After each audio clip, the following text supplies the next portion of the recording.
Public Education will come to order. The clerk will call the roll. Representative Huberty? Here. Representative Bernal? Here. Representative Allen? Representative Allison? Here. Representative Ashby? Here. Representative Bell? Here. Representative Dutton? Representative Gonzalez? Present. Representative King? Representative Meyer? Here. Representative Stanford?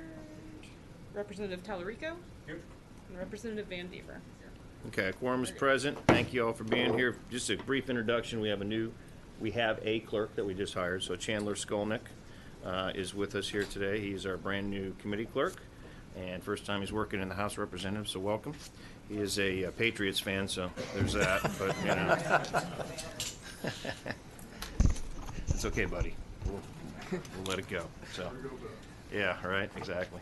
Okay, so today we are show Representative Sanford present. A couple things. I mentioned some of you on this side, and you know, there's lunch in the back. Sneak out when you can, grab something. Today is going to be a presentation by several of the commissioners that myself and Representative Bernal and Representative King served with for the last year on the School Finance Commission, and we have it broken down into 3 different categories, and let me just introduce each of them, and then I'll tell you what they're going to talk about. We have Todd Williams, CEO of Commit Partnership. Todd and his group were very instrumental in helping us craft the final version of the report, but also Todd chaired the Outcomes Working Group. You have Dr. Kevin Ellis. Kevin is a member of the State Board of Education, appointed member of the commission as well, and he worked with me on the expenditures group. And then Nicole Conley-Johnson, CFO of Austin ISD, and she was involved in the Revenues Working Group. And I know that Todd is going to have kind of a very significant overview for us, and this is the time to kind of ask questions as we go forward. And just so many of you know that part of as we begin this process of talking about school finance and where we're at, many of the ideas certainly that this committee will be discussing, along with Chairman Taylor, in crafting a piece of legislation, are direct recommendations that came from the School Finance Commission. And as we go forward, you know, we'll start talking about those in more detail. So this week is the week for actually the members of the committee. And by the way, I would state to you, and hopefully I'm not stealing Todd's thunder, that it was a unanimous vote to support the commission findings. We're not sure we were, in the first couple months, we were going to get there, but we did. And I'd like to thank Chairman Brister, who chaired our committee for us, to be able to be lenient with us through this process, because I think it was very important for us to do that. I don't know about Todd, but I think you know, in general, you know, at least the expenditures group, if you had all the time that we met, we had well over 40 meetings in over that period of time, and so there was a lot of work done, not only at the commission level, but it was also done within these working groups, which we dug into the details. And I know that I'm sure that Todd will explain the amount of people that came to testify. So today is the day for us to hear the layout of the plan, which, by the way, we've presented this publicly already. We've voted on it. We've gone through this. But for the members that maybe were running campaigns in the fall that weren't paying attention to what was happening, this is an opportunity for you to go through and get some of the methodology. I encourage you to ask questions through this process, and you know, we'll be as helpful as we can doing that. So today is that day. Next week, on the 12th and 13th, will be all the people that will come and tell us why they don't like the plan. So that'll be on the 12th and 13th. We are doing invited testimony, I believe, right? Correct? Yeah, next week. It's invited testimony the 12th and the 13th. We're going to try and break down, be cautious. You know, we'll come in after adjournment, so we'll try not to work you too hard next week. But my suspicion will be is that there'll be plenty of people that want to come talk to us.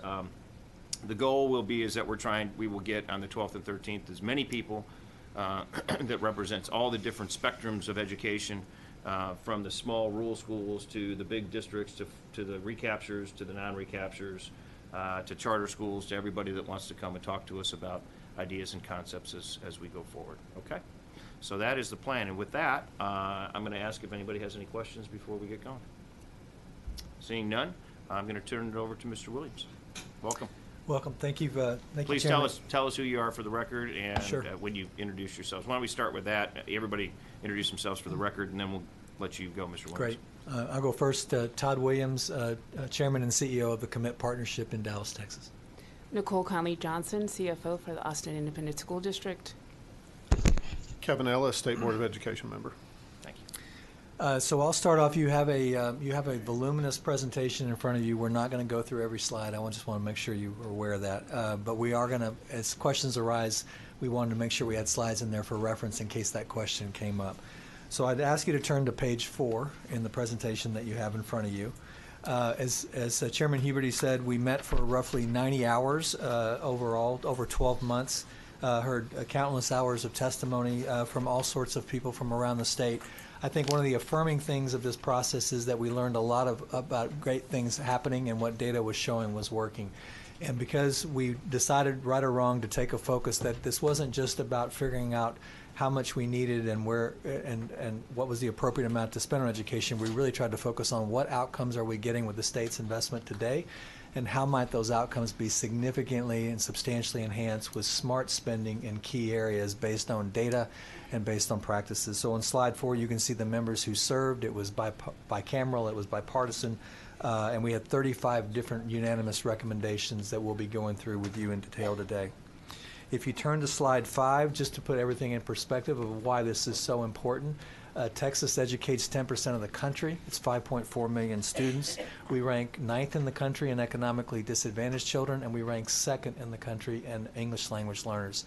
And that's important because the state's population has changed significantly over the past decade, and perhaps our funding has not kept pace with what has been happening there, and so we want to make sure that we put that in perspective. But to give you a sense, 1 out of every 8 kids in the country who is economically disadvantaged goes to a Texas public school. If you go to the next slide, talk about our growth on slide 6. We add about 80,000 kids a year. Over the last decade, we've added 770,000. To put that in perspective, that's equivalent to the entire K through 12 enrollment of states like Wyoming or Vermont. We grow very fast.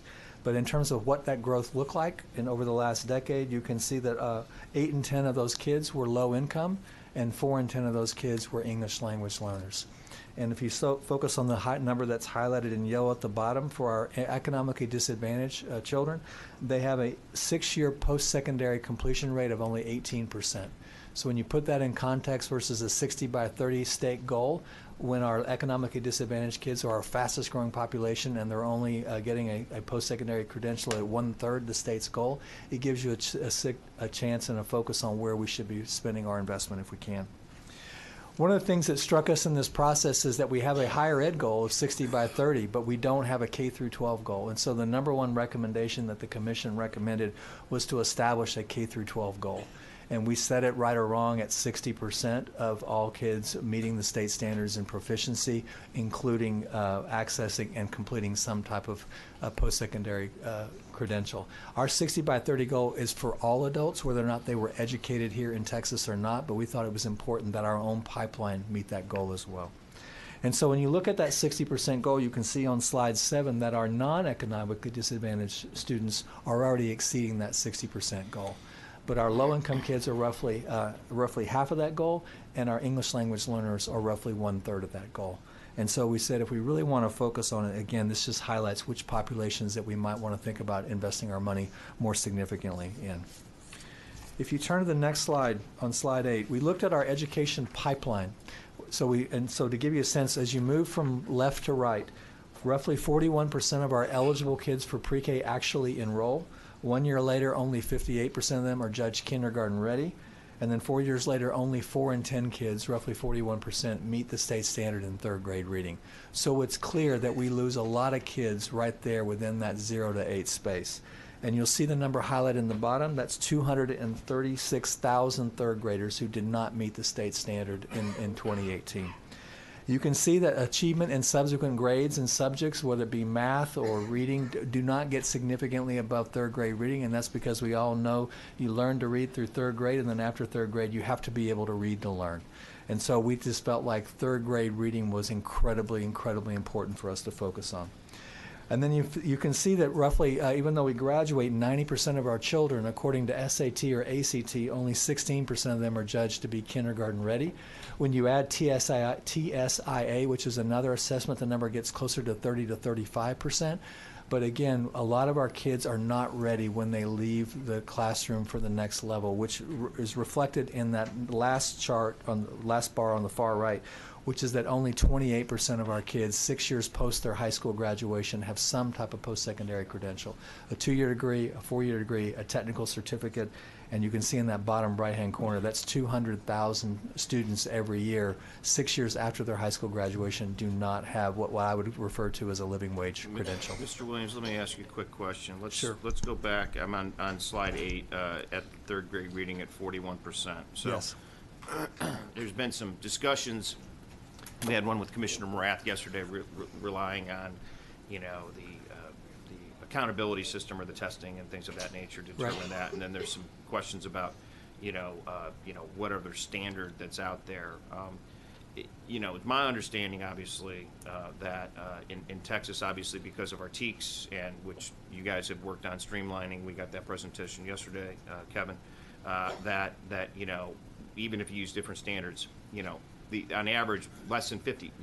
Even if we use some different metrics, like the Likens analysis or whatever, is still less than 50% of our kids in third grade are able to read. Correct. Which means it goes back to the argument of why are we having recidivism problems, why are we having disciplinary problems, all these other issues, is because of the fact that by the time they go to fourth grade, they have to be able to understand.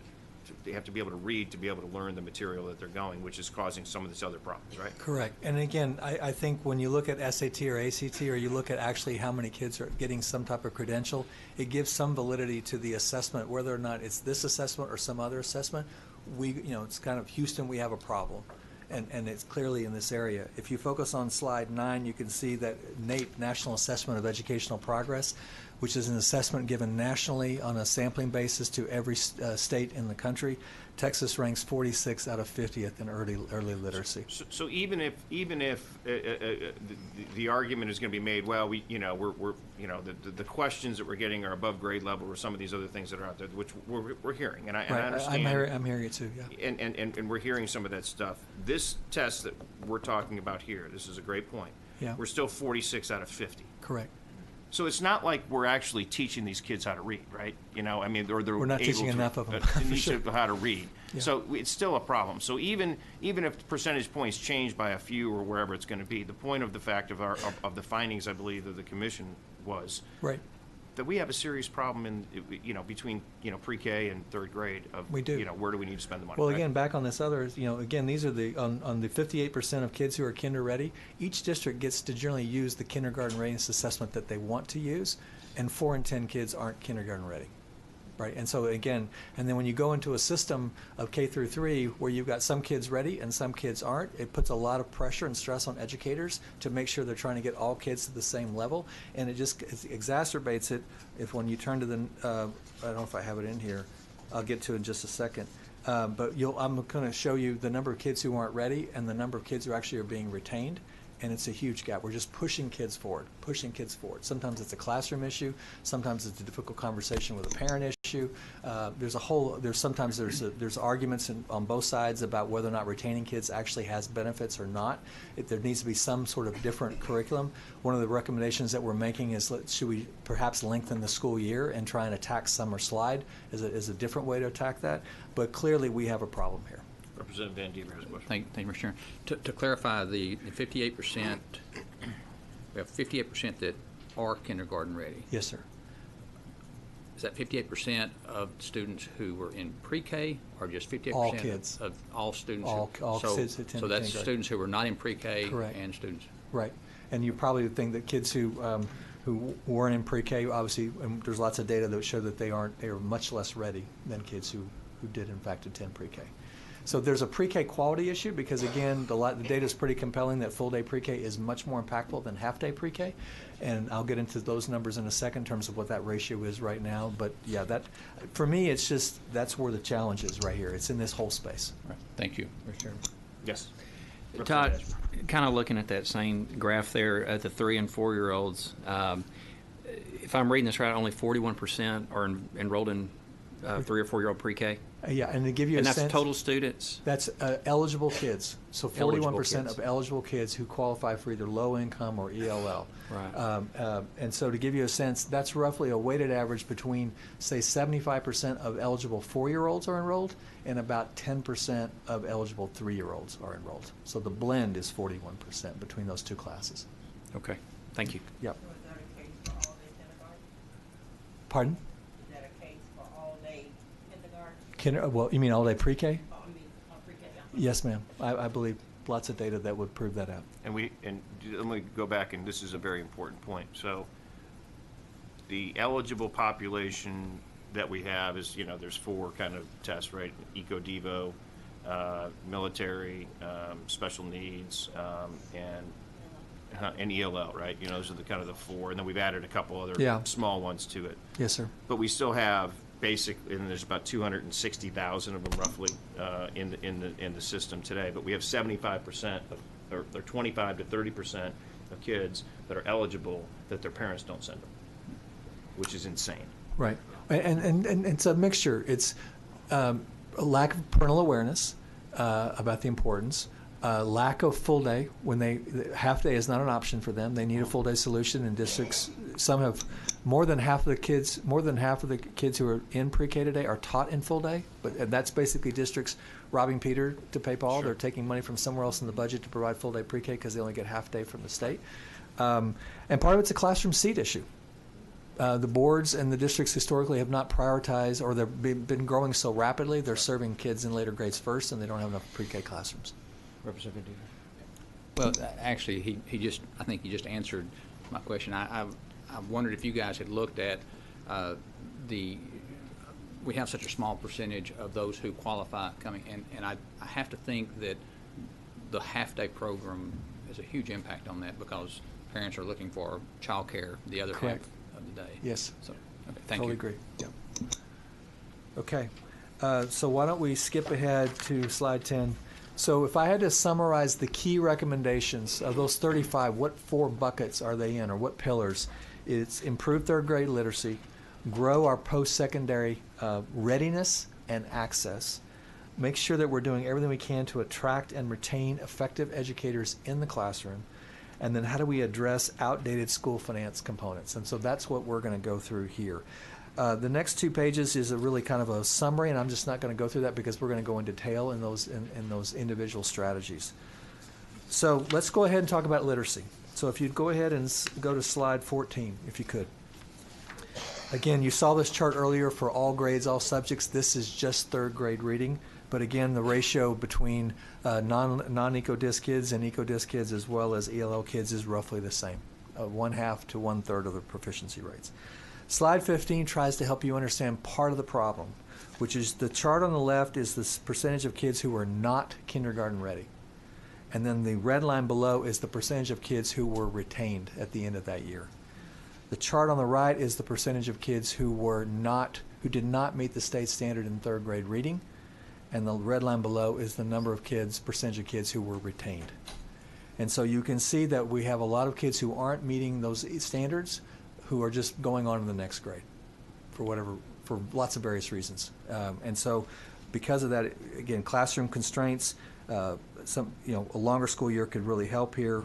Full day quality pre-K, I think, could have a big impact on trying to reduce these numbers, but that just gives you a sense of one of the challenges that we have.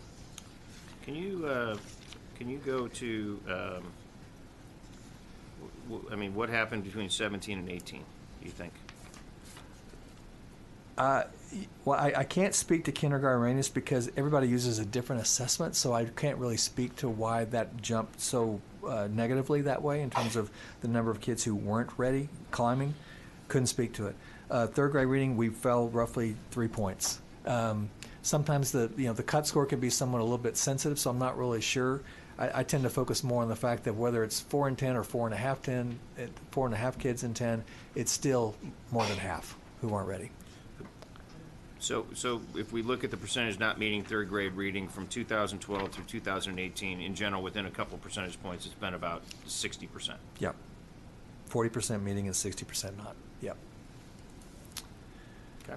Okay. Next slide is we broke down those third grade mastery rates by income, by race, and by language. And so that is on slide 16.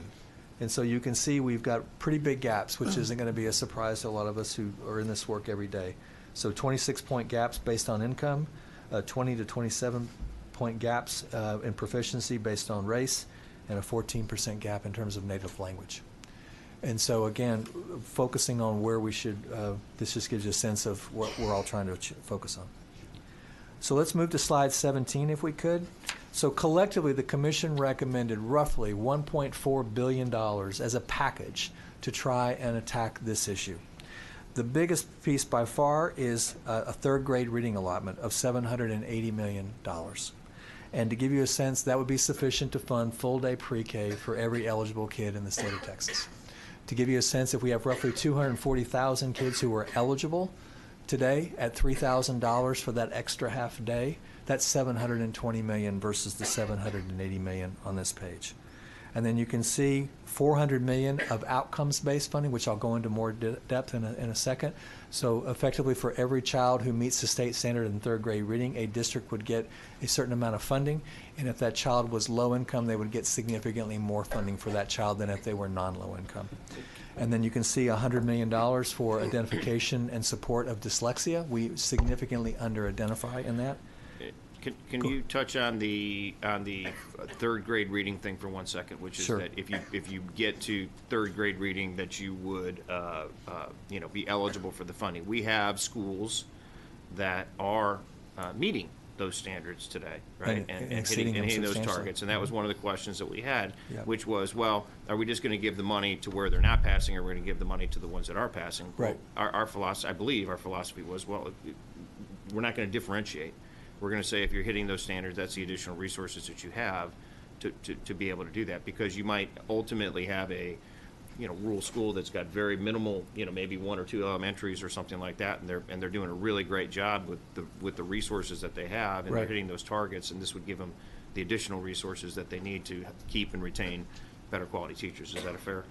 Yes, yes. I've got a couple slides. I won't Okay. go into a lot of detail on Great. that because it's a controversial topic, and I completely understand why it is, and so I'd like to try and address that if I could. Mm-hmm. So again, also $50 million for districts who choose to implement dual language versus bilingual education, because dual language was found to be much more successful long term. And then a $50 million program that hopefully will grow over time for an extended school year, so half-day funding for an extra 30 days if a district wants to focus on schools and children who are most behind and having a longer school year. So collectively, $1.4 billion, and to give you a sense, roughly 90% of that is for free and reduced lunch or economically disadvantaged kids as well as English language learners. Roughly 10% would be for non-economically disadvantaged kids, primarily through the outcomes funding. Okay? So what are some key provisions that we said that accompanies that $1.4 billion? So how it's calculated is 0.1 weight times the basic allotment for every EcoDis kid and every English language learner student. If they're both, you get 2. You get 0.2. So when you add all that up, it's $780 million. The key thing we said is we have to focus on quality. So we implemented, we suggested that every pre-K student, if they're a pre-K student, they must be taught full day. Now, there are going to be some districts that don't have classroom capacity for full day. And so we said they should get a waiver from the TEA until they can build out those classrooms. But the real focus on is the data was overwhelmingly compelling that full day is much more effective than half day. And so if we're going to provide this funding that would allow them to do that, if they're going to do pre-K, it needs to be full day. I think Representative Burnell has a question. Yes. I want to make a point to clarify for folks who are seeing this for the first time. On page 18, the 0.1 weight. The 0.1 weight is an additional weight per category. So if you're a second grade comp ed ELL kid now, you get a comp ed weight, you get an ELL weight. With this, you get an additional 0.1 on for top. ELL and an additional 0.1 for comp ed. Yeah. So right now the bilingual weight is 0.1 and the comp ed weight is 0.2, so that's 1.3. So now Right. it's 1.5. So everything is in addition. There's no compounding of those weights. Correct. Thank you. Yep. The money is effectively discretionary. Other requirement is that it must be spent across grades pre-K through third. But how you want to choose to spend it is up to you as a district. we did suggest that all campuses would use a common state K readiness assessment so that we can compare and benchmark, and that districts within a region can work together and figure out what's working, what's not, what practices are you using, and if you use the same assessment, then it's not for accountability purposes whatsoever. It's simply for continuous improvement in regions across state, what's working and having the impact and what's not. And then the final thing that I should have focused on this more is that last one, which is all school boards must establish goals. That if we're going to make this investment as a state of such a significant level, then we're asking each of the school boards to establish their own 3- and 5-year goals, whatever they are, toward ultimately getting us toward this 60% goal by 2030. And that again, bringing pure alignment from governance to superintendents all the way down to the classroom. Representative Meyer? What type of goals are you?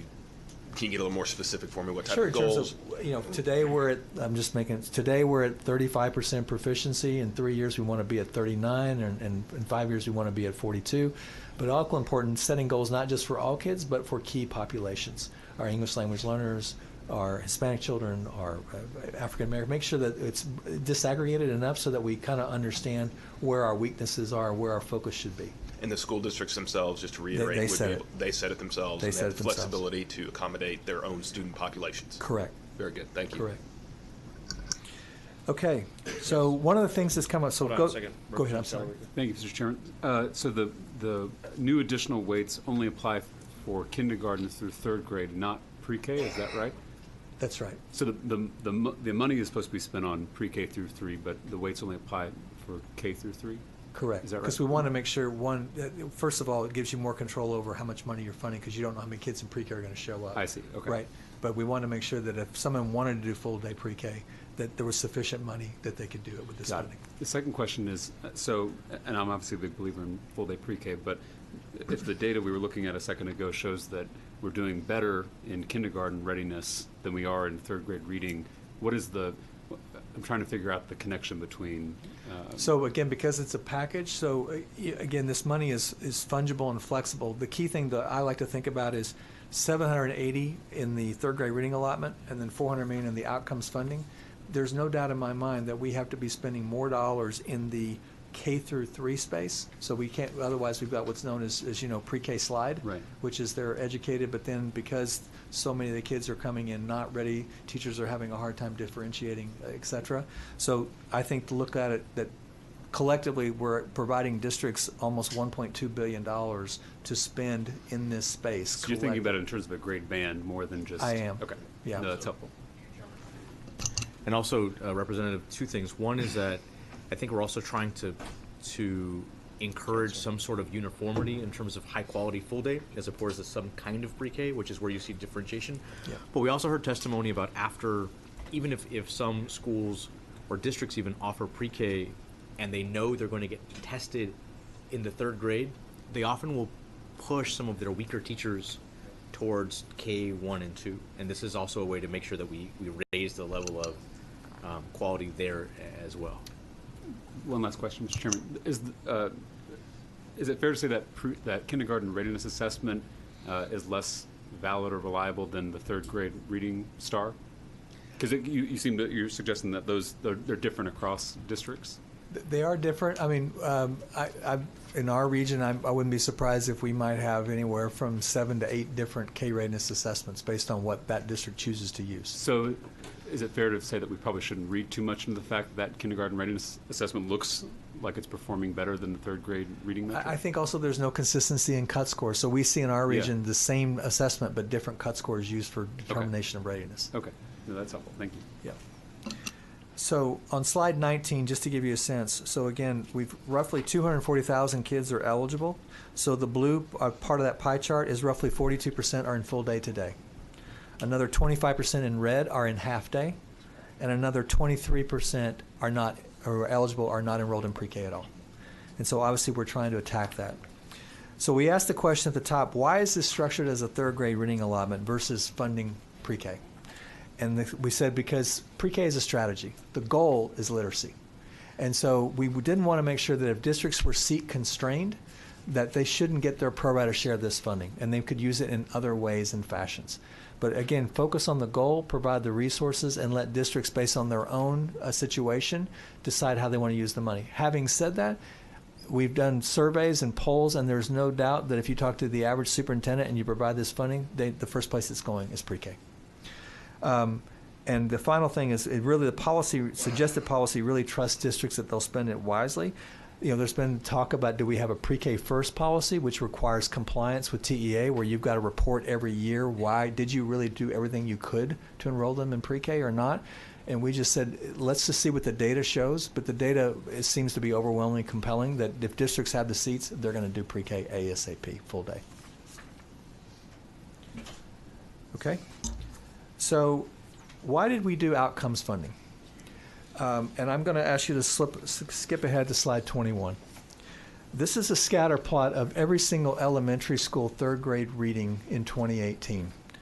The matrix along the bottom is the campus poverty. The matrix on the left side, the y-axis, is the percentage of kids who met the state standard. And so what you see is, if you look at any economic band, I'll just pick one, let's just say 60% economically disadvantaged, and look at all the dots along the 60% line. You're going to see anywhere from 40 to 70% different achievement levels within the same level of poverty. And it doesn't matter which economic band you look at. So some districts are doing a great job of prioritizing and getting results in third grade reading, and others aren't, despite the same level of demographics. And you can see the correlation factor is slightly less than half. And so the comment was that how could we provide resources and set a goal to try and make sure that people were focusing on trying to and spread the best practices of those numerous campuses in the green down the campuses that are in the shaded red area. So that was one reason why we did it, the suggested doing it. The other is, if you go to the next page, which is, and this has already been hinted at by some of you already at the dais, which is, what are the decisions that we're trying to encourage school districts through this funding to try and start making, that we think, based on testimony that we receive, would make a meaningful difference? So are they prioritizing pre-K enrollment and seat creation for those districts that don't have enough seats?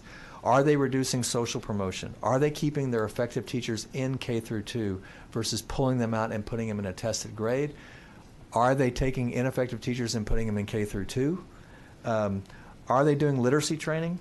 Are they financially incenting the placement of their best teachers in their schools with the most challenges, which is also known as ACE, which we'll talk about in a little bit, strategic staffing? One of the things that's goofy is that if you have an elementary school that's doing incredibly well under the leadership of a strong principal, the economic incentives in a school district is they'll make more money if they teach if they are principal at a middle school or high school. So a lot of them will leave that, even though they're creating this amazingly solid foundation.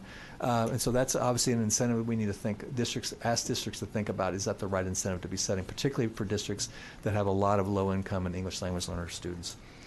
For one thing that I'll say here is equitable identification of students who are gifted and talented. I and several others, I suspect, on this panel believe that talent is distributed equally and opportunity is not. And so if you look on the next slide, on slide 23, these are the number of kids of third graders who are identified as talented and gifted. And so you can see that if you are poor, you're 2.6 times less likely to be identified as gifted and talented than if you're not. And if you're African American, you're 2.4 times less likely to be identified by your school district as gifted and talented versus not. And so again, just trying to focus on identifying the right factors that can lead to third grade reading, and could we provide resources so that over time, as you got better, you're getting even more resources. So you're effectively creating a continuous improvement cycle that wants you to get better and address all these issues here on the left in the blue. And Todd, we went through this yesterday a little bit, but the reality is, and I know we'll have some of our gifted and talented advocates coming up and telling us that we can't get rid of the 5%, but the reality is that what we're talking about doing is continuing to fund that, but albeit through the basic allotment, right? And we're basically saying, look, you're capping at 5%, you're giving all that money away, but it really, if you look at it, it's 8%. We're spending more than what that 5% is, right? But we're disproportionately identifying the poorer kids, right? For a variety of reasons, we absolutely are. So there's no, the philosophy is that statutorily leave it in place where you're to identify them, but to maintain and monitor as we go forward. So unless Right. there's going to be some overwhelming reason that we should not be doing that, we looked at it and said, spend the money, and oh, by the way, there's additional resources here if you Right. do it, right? Right. So, okay. So I'll ask you to turn ahead to slide 24. One of the other goals of the commission was how could we get money to, again, reward success? And the argument is being, well, why don't we just put the $400 million in the basic allotment? Why are we doing it in the form of outcomes funding? Well, the way this was structured and suggested is that if you have success and we get to our 60% goal, this money is going to grow substantially faster for districts than if it was just put in the basic allotment. And this chart tries to highlight that. The green line basically just says if this money was put in the basic allotment and it grew the way it's grown the last 10 years, which is 0.8 of 1%, that $400 million will grow to $433 million. If we actually grew at 2% a year, let's call it inflation, it would grow to 48. But if we could get to 60% proficiency in the next 12 years, that number would grow to $804 million for the benefit of schools. So, and I think that is a great bargain for the state of Texas to get reading proficiency from 41% today to 60 and pay this amount of money and make this kind of investment. So that, again, we thought this was a way to get more money into the system, equitably distributed. Representative Ashby. Todd, and looking at that slide there and on the outcomes-based funding, all of this money you're talking about on the outcomes-based is in the formula, correct? Correct. Tied to the basic allotment. Okay. I know because I think the fear is that it's well-founded, is that when we tried this, and we are doing it with a certain degree of success in higher ed, the legislature has never funded properly the reward that the higher education institutions have earned in terms of those success points or whatnot in terms of outcomes-based funding. So I just want to make sure if we're going to go down this path that we're actually it's going to be non-discretionary. It's going to be in the formula. It's a weight tied to the basic allotment. Okay. And as the basic allotment increases, this pool increases, and it's not constrained by putting one district against another.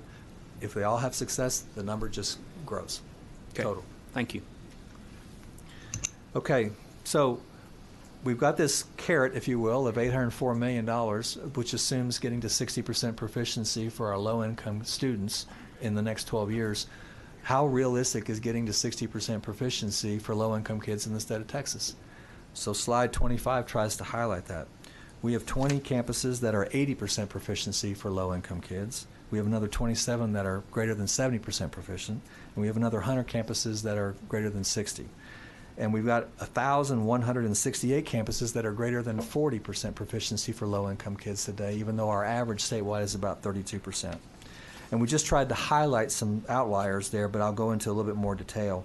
And 29% of those campuses are high poverty, 80% economically disadvantaged or more. So again, there's great success occurring in pockets around the state, not widespread. And I'll go into a little bit more who's really having success versus not. But again, and I'll talk about some strategies we can think about. Representative Meyer. Todd, what I'm hearing from some folks, and I just want to understand and give you an opportunity to explain, is on some of these higher poverty school districts, could they not make the argument that all ships would be raised if you just put this money into the daily allotment, and that they may not, just due to their circumstances, be able to ever hit these outcome-based incentives? And so if they're already behind the 8 ball, per se, that maybe putting the money in earlier and not based on outcome because they may never be able to reach that outcome due to the poverty in their district, how do you address those concerns? So I guess I'd say it's all about prioritization and decisions. There's equity in funding and there's equity in decision making. And I think some districts have done a great job of saying third grade reading is really important. Dallas, Brownsville, I can name a whole host of districts that have said this is really important to us. We're going to do full day pre-K. We're going to effectively make sure we got our better teachers in the grades where we need them to go. We're going to keep our great principals, etc. And I'll talk about this in a second. I do think that there's worthwhile us continuing and thinking about this so that perhaps there might be a way where we say, listen, perhaps for the first year or two, we effectively just fund pro rata, as if it were in the basic allotment. But then we move toward, so you give districts a runway with the money and continuous improvement if they do a certain number of steps as a way to kind of get to that point. Right. I think all I'm trying to show here is that this is possible, very possible. So, good question, good point, which is one of the things that we have to make a determination as a committee is if you want this money to be spent to give them the outcomes, meaning that we want them to get the best teachers and focus on pre-K through everything else. You're not going to pay them at the end of the year. You're going to pay them at the beginning of the year because you got to give them the resources to staff up to do what they need to do. But we will then hold them accountable. So there's going to be they'll be going, obviously you're not going to do a clawback in the first year. Right. But within the second year, you're going to be able to say, are you getting growth? Are you getting progress? Are you still continuing to get those resources? So that is one thing.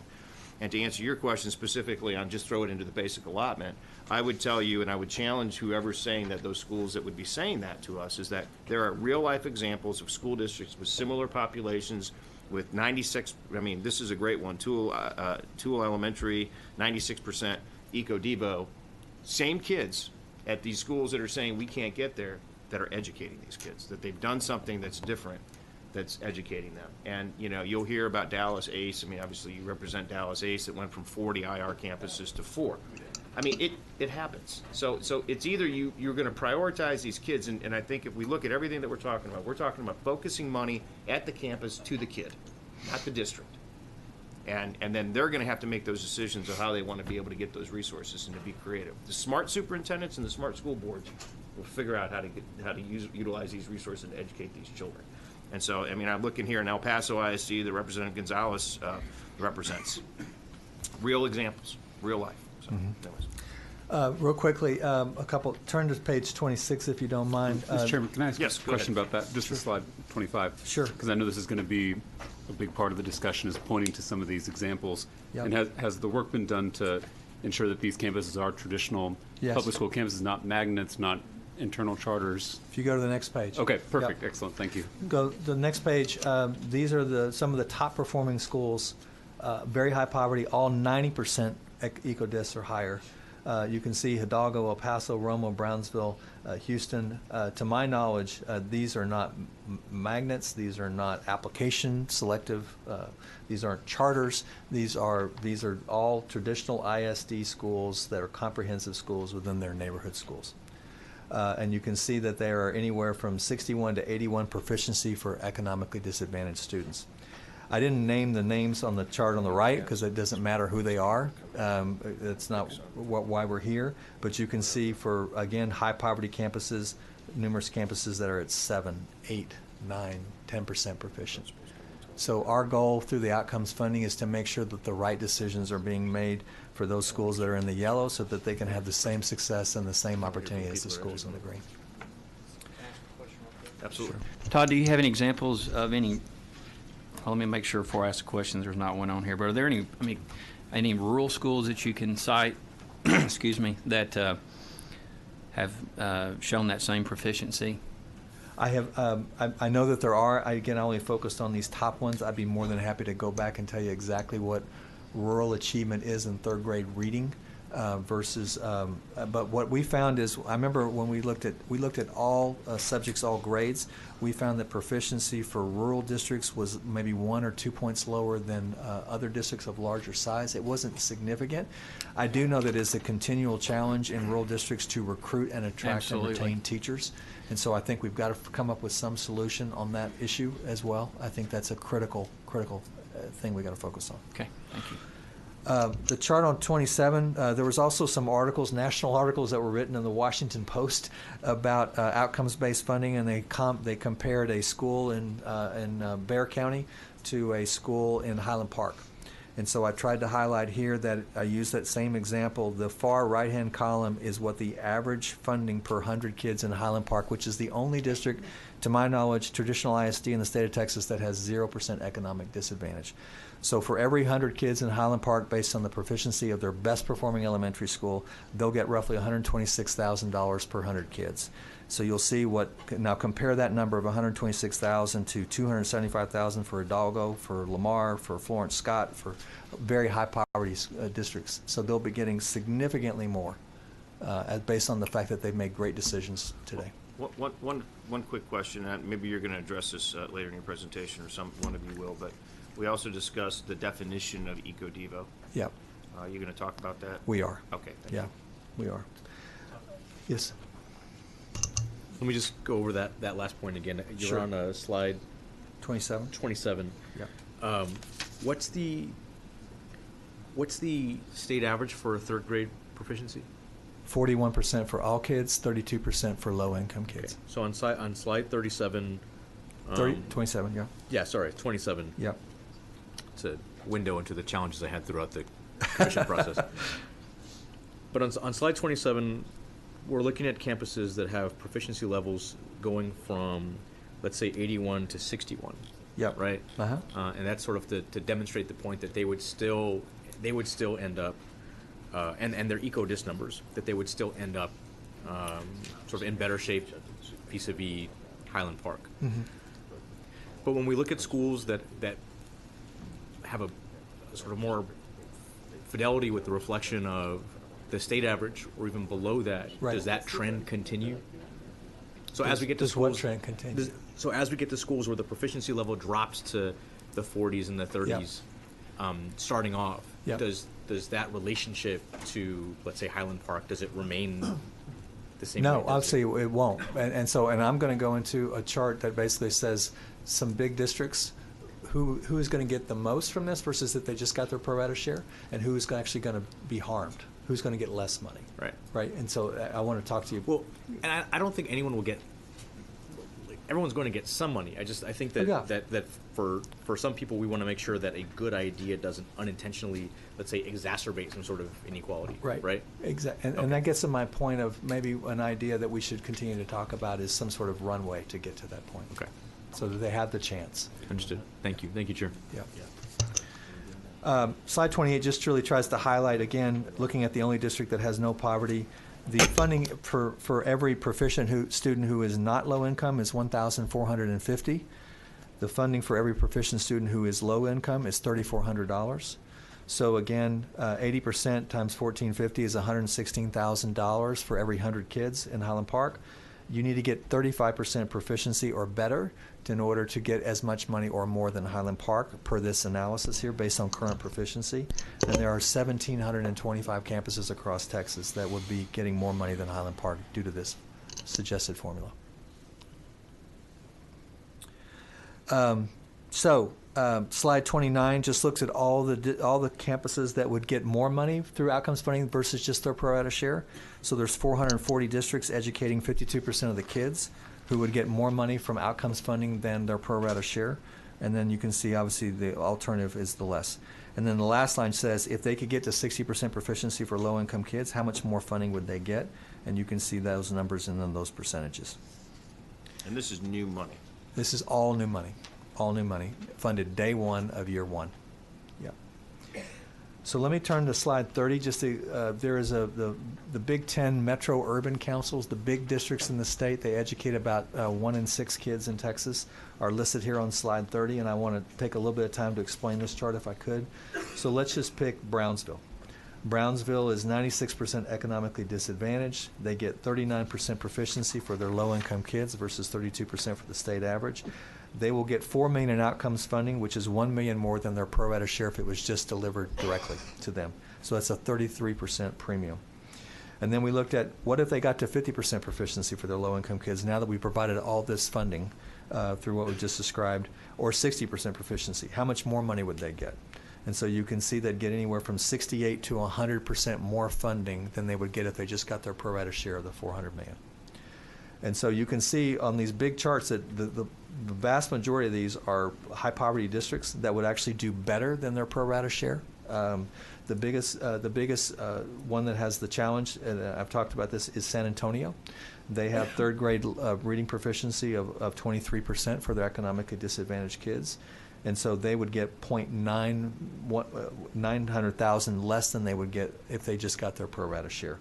But again, if they could get to 50% proficiency, they'd be 60% greater or 94% greater.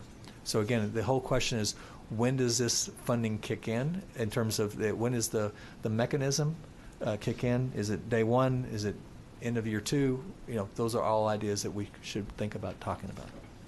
We'll touch on Houston real quick. Sure. So they're at 32%. Yep. Proficiency. So they're right at the state average. Their state average, so they're going to get another $1 million, which they're going to say is not enough. But if they get to 50%, they'll get 1.7 million more, right? And if they get to 60, then they're getting significant. If they get to resources. 50%, they'll get 9.6 million more. 9.6 million more. I'm sorry, Yeah. 27 million, and then 31.7 million at 60%. Correct. So Correct. their target is to get kids into those campuses, and Yeah. Chairman Dutton talks about, this is just the elementaries. Obviously we're going to talk about high schools as well, but Correct. this is important for people to recognize that if they were to get to that level, it's at 50%. That's $10 million more, and at 60%, it's $15 million more. I mean, significant resources. Yeah.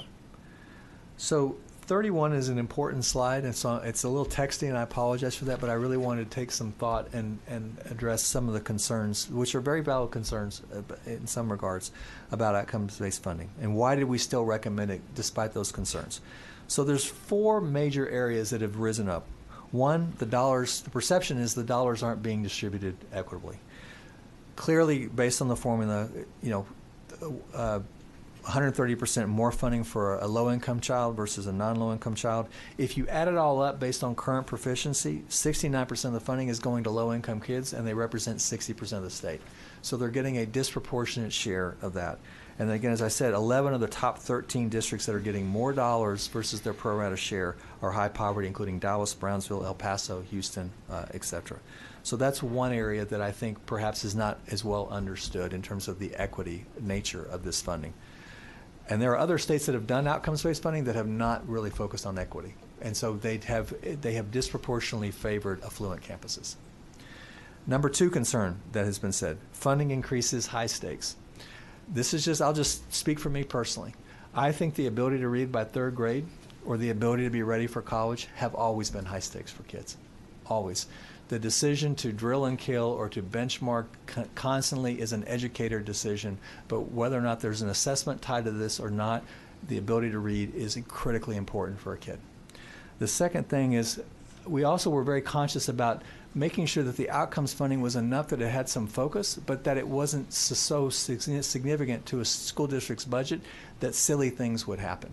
And so put this in perspective, $400 million for 3rd grade reading, $400 million for post-secondary readiness and access, that's $800 million in total out of a $60 billion budget. So it's about 1% of the total funding for a school district.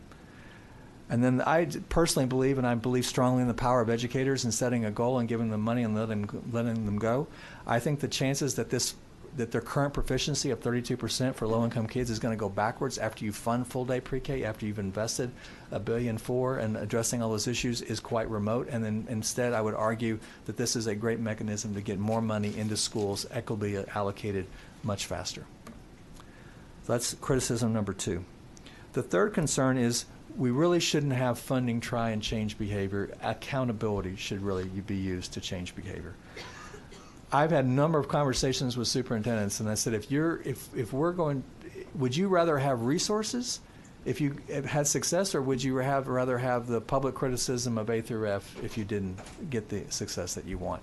And I've had enough conversations to know that if appropriately structured, districts will respond more to success than they will to a stick of A through F. Secondly, outcomes funding can clearly increase by over 100%. If we just do accountability, it's just going to grow like the basic allotment. And history has shown that number doesn't grow very much over time. And then right now, obviously, accountability is not affecting the current variation, because I just showed you a chart that showed 40 to 70% differentiation for campuses with the same demographics. Accountability, for whatever it's structured, is not having that impact. So this is a different approach to see perhaps could this work. And then finally, there's been suggestions, well, maybe we should just increase the importance of 3rd grade and accountability. So your A through F grade, maybe 50% of your A through F grade in elementary school is based on 3rd grade achievement. That increases the stakes, but it doesn't provide the resources. So again, we would respectfully say, or I would respectfully say, I don't know we would still make this recommendation. The fourth area, number 4, districts need resources first. I think that this has validity and continued reflection upon it. I think if you said that the state is saying early literacy is critically important, we're going to invest $1.4 billion. Some districts have already made 3rd grade reading a priority, and you can see the results. Other districts have not. So perhaps there might be a strategy where you say the first 2 years, we'll give you your pro rata share of funding. We're going to put in place some continuous improvement processes. And then in year 3, that's when it kicks in, and it'll adjust at that time. But at least everyone has full notice, a period of time to implement some great strategies and the resources to do so, and then you might look at it. That's one suggested idea that might be worthy of this committee's conversation. So, any questions on that? I think this is important. This is important before we move along. Yes, sir. Yeah, just for clarification, when we talk about performance at third grade, we're only addressing reading. Only addressing reading, Okay. yes, sir. Okay. Yes, And- that's the and- suggestion. Okay. And I don't read more into this question than should be, but we are accepting that the third grade reading star is measuring what we hope it's measuring. Well, it's Is that an assumption? Well, it's certainly. I mean, we've certainly based the funding based on STAR. I understand and hear concerns about STAR. I get it. I guess my feeling is that if there's an issue with STAR, how do we continuously improve STAR? Right. One of the ideas that's been suggested on this compromise I've raised on subject number 4 is, if we're going to give the funding just pro rata and kind of have a 2-year clock before we actually start rewarding outcomes at that point in time, we could look at other districts would have the freedom to do an aligned assessment from, say, pre-K all the way through third grade. They could use MAP, they could use iStation, they could use ITBS, whatever they want to use. But I think having an aligned metric would make sense. And then you could look at correlation of what those are showing versus what STAR is showing, right? And you get a sense for, and then we could have this discussion 2 years from now at this the session. But I do believe that whatever assessment in my opinion, assessments cannot become fake news. It's my analogy. We have to figure out what assessment's the right assessment, but otherwise we don't have ability to figure out where we should focus and where we should direct funding. And I agree. So you envision possibly that there could be other forms of assessment than STAR that. I think that's up to the commissioner, obviously, but Okay. and this committee and the legislature. I don't personally have any wedded to STAR. I just know that's the assessment that's currently Right. used. I know what the data is telling me, and so. And I was just curious if how deeply you guys, dug into. We did to not that. get into Okay. Lexile scores or other things associated Okay. with STAR. Okay, thank you. Yeah. John Tellerico. Thank you, Mr. Chairman.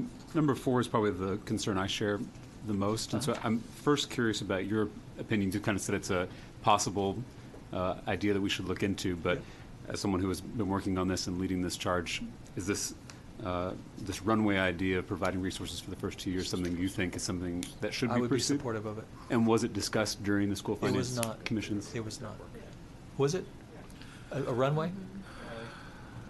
The conversation was,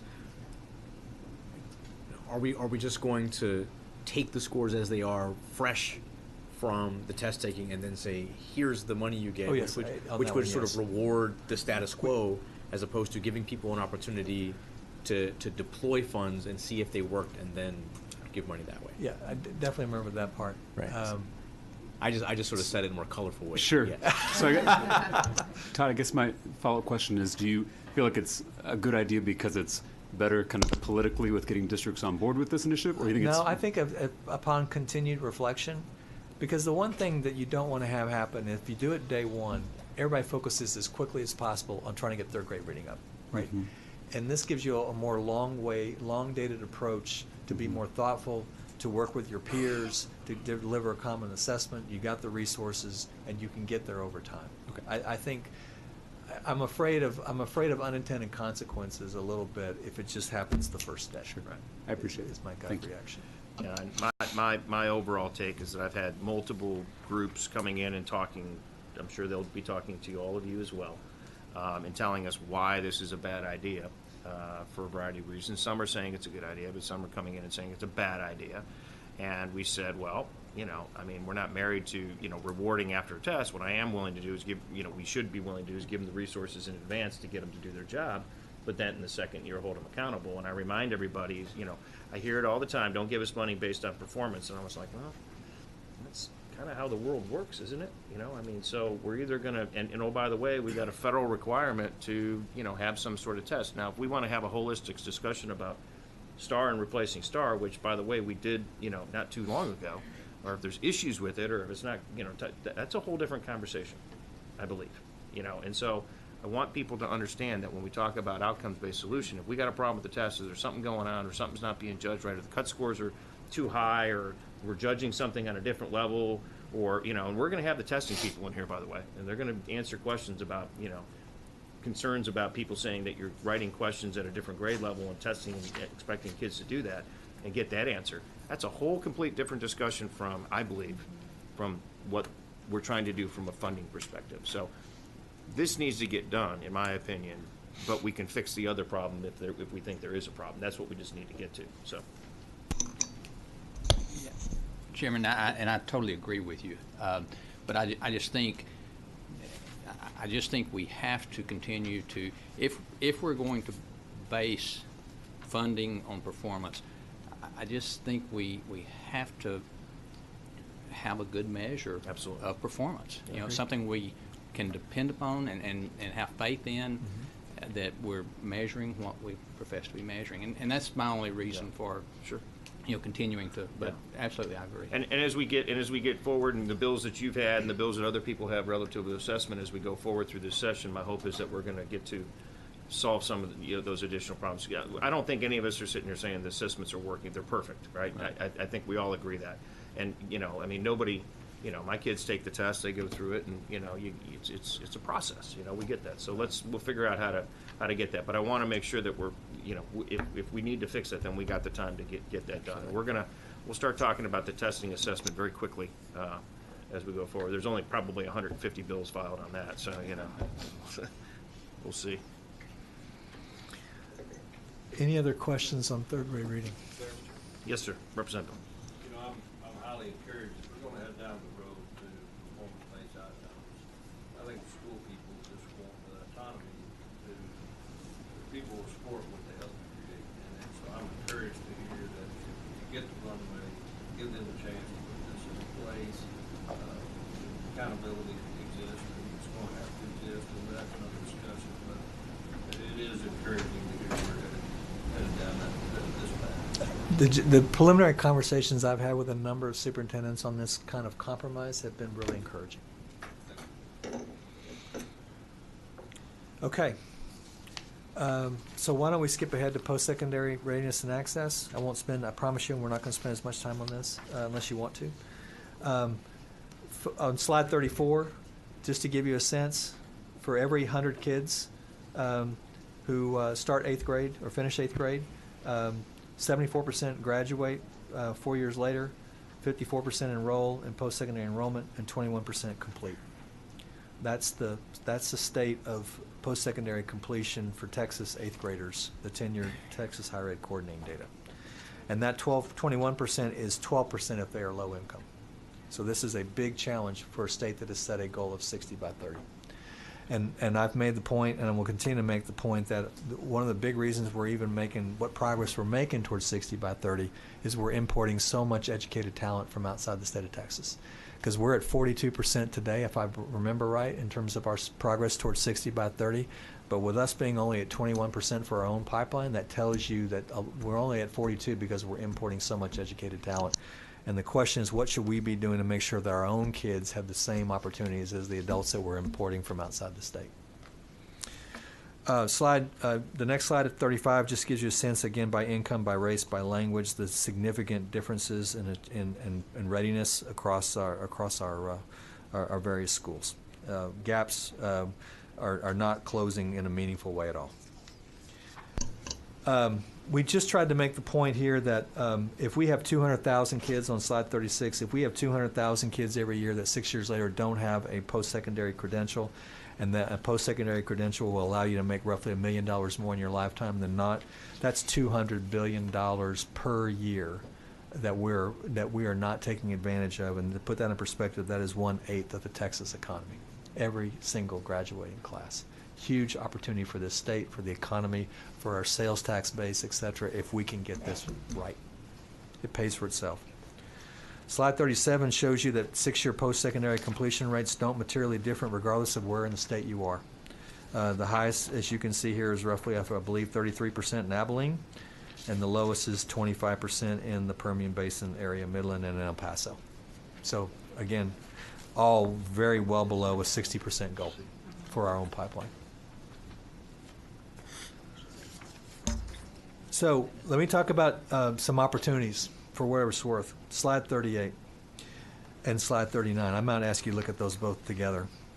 Texas collectively has the 4th lowest community college tuition rate in the country. It is significantly below, in some cases, less than half of the average annual U.S. Pell Grant, which means if you are a low-income student in the state of Texas, you can go to community college for tuition free almost anywhere in the state. And yet very few of our low-income kids enroll in community college, even though it is so advantageous, and that's because a lot of them don't fill out their FAFSA form or their TAFSA form. On slide 38, we looked at Texas FAFSA completion rates, and they've gone from 49 to 56%, but they trail the national average, even though we have more poverty than the national average, and they are 30 points behind Tennessee and Louisiana. So what did Tennessee and Louisiana do that we haven't done? Well, Tennessee did create something called the Tennessee Promise. So they basically said every kid who goes to community college can go for free if they just fill out their FAFSA form, and we'll cover the gap if there is a gap. And the tuition rate in community college in Tennessee is over $4,000, not $2,000 as it is in Texas. But by creating a whole emphasis that every kid knows that 13th and 14th grade are free, it creates a mindset that I'm going to fill out my FAFSA because that's what I do, but I know I'm going to be able to go. And so they're now at 83%. Louisiana did something completely different. They said you cannot graduate high school unless you fill out your FAFSA form. And they implemented it 2 years ago. Graduation rates went up 2%, and they've almost doubled their FAFSA completion rate by simply making it a graduation requirement with a parental or guardian opt-out. So if the parent says, I don't want to fill it out because I don't trust the government, or I make too much money, why should I fill out a FAFSA if I'm not going to qualify? Then they can graduate by just filling out that opt-out form. And it's a district opt-out form. It's not a federal government or state government form, because obviously you're focusing on some of the immigration issues, unfortunately, we're facing as a state. But that had a significant impact in FAFSA completion in that state. And so we recommended that we make that a graduation requirement in the state of Texas, that you fill out a FAFSA or a TAFSA, or there is a parental or guardian, or in some cases a counselor opt-out. What did Dallas County Promise do? So the Dallas County Promise is we started off with 31 high schools, and we basically got the Community College Foundation agreed, raised the money, and basically said for any kid who fills out their FAFSA or TAFSA form, we will cover the gap. They played the role that Tennessee did, just in those 31 schools. And so community college tuition and community college enrollment rate for those 31 high schools, which were our poorest, lowest performing schools in terms of post-secondary completion rate, went up 40% in 1 year. So again, I think it's just changing the expectations of kids in high school that 13th and 14th grade are affordable. And they really are, given how subsidized our community college tuition rates are relative to the rest of the country and the U.S. Pell Grant. So the next slide just shows you, gives you a sense. We leave over $300 million on slide 40. We leave over $300 million on the table every year in Pell Grants that we legitimately could access that we don't. So what did we say that would be a good idea other than the requirement for graduation that I just talked about? And that was $400 million worth of outcomes-based funding for each student graduating ready and being supported in accessing either military, getting a career certificate, or showing up in higher ed. And we didn't specifically say if it was 6 months or a year, but some probably within that time frame. That readiness will be determined by either the SAT, the ACT, or the TSIA. Again, ask school boards to establish readiness and access goals so that it's something that's well known and focused on at the top. Monies can be spent in grades K through 12, but otherwise have full discretion. Again, what are some ideas on how that money might be spent? You can see on slide 43. But also on slide 42, you get a sense for, again, this is the same argument of why don't you just put it in the basic allotment? $400 million could grow to $974 million if we could get to 60% readiness and access for our kids. Todd, let's talk about the readiness determination. We heard testimony about, the EOCs. There's, the reality is that, statutorily, we have those for graduation purposes, and we're saying, geez, maybe we ought to get the kids, because the colleges do not look at whether they pass an EOC or not. Correct. No, they don't. They don't. And how many kids are actually taking an SAT or an ACT? It's less than. Well, it's been growing over time, but it's still obviously much lower for low-income kids. Right. You're starting to see some big urban districts pay for in-school SAT testing. Right. But I think it's all about how do you create a college-going culture? How do you provide SAT, ACT prep? How do you make sure that they take the test in a comfortable surrounding versus having to go to some school they've never been to, et cetera? So as an example, one of the reasons we're hearing from schools that they don't do it because it's expensive and they can't afford it, Right. or for whatever reason. But I guess what we're saying is that if we focus on what's important for CCRM, that this would actually give them resources to do that, right? To give you a sense, yeah, if we had one extra high school college access counselor for every high school, we think that's about a $50 million number Right. versus $400 million. Right. So there's a lot of other things where they're starting to do. There's a lot of schools that are being very progressive, and they're basically giving you the ACT or the ACT equivalent in ninth grade, determining readiness and focusing on remediation in ninth grade. Unfortunately, right now we have far too many kids who are graduating, get a diploma, walk across the stage, show up in community college or four-year college, take a test, and they say you're not ready, and you got to take English or you got to take math, and it's going to cost you, and you're going to have to pay for it yourself. And they say, I wasn't sure I belonged here anyway. I'm out. You just told me I would. Yeah. Yes. Go ahead. I really appreciate all of this information. It's been very powerful. What I really love is the way you communicate it. The cultural part, I think, is really important. So when I was in high school, middle school, the top 10% was passed. And I think before that, college didn't kind of just seem like far away. And I think that changed the culture in my head and to my family. Huh. And so I think doing some of the things, the practical things you're talking about, creates a cultural thing that if I know that I'm going to community college no matter what because it's going to be available, then I will personally try harder to be better prepared because I know I'm going there, as opposed to I don't know what's happening in my future, so I'm not going to prepare for my future as much. Correct. And so I think the cultural component of the practical things you're saying is really powerful, so thank you. Sure. Other ideas, early college, PTAC, the $400 million could go toward a lot of these things. Right. And I'm not trying to steal Kevin's thunder here shortly, but I think you're probably going to talk about counselors at some point in your presentation. So we're not talking about using this $400 million for hiring counselors per se. We're talking about for other purposes, right? Mm-hmm. And it's reallocations of resources Yep. and things of that nature. So, Yep. yeah. Yes.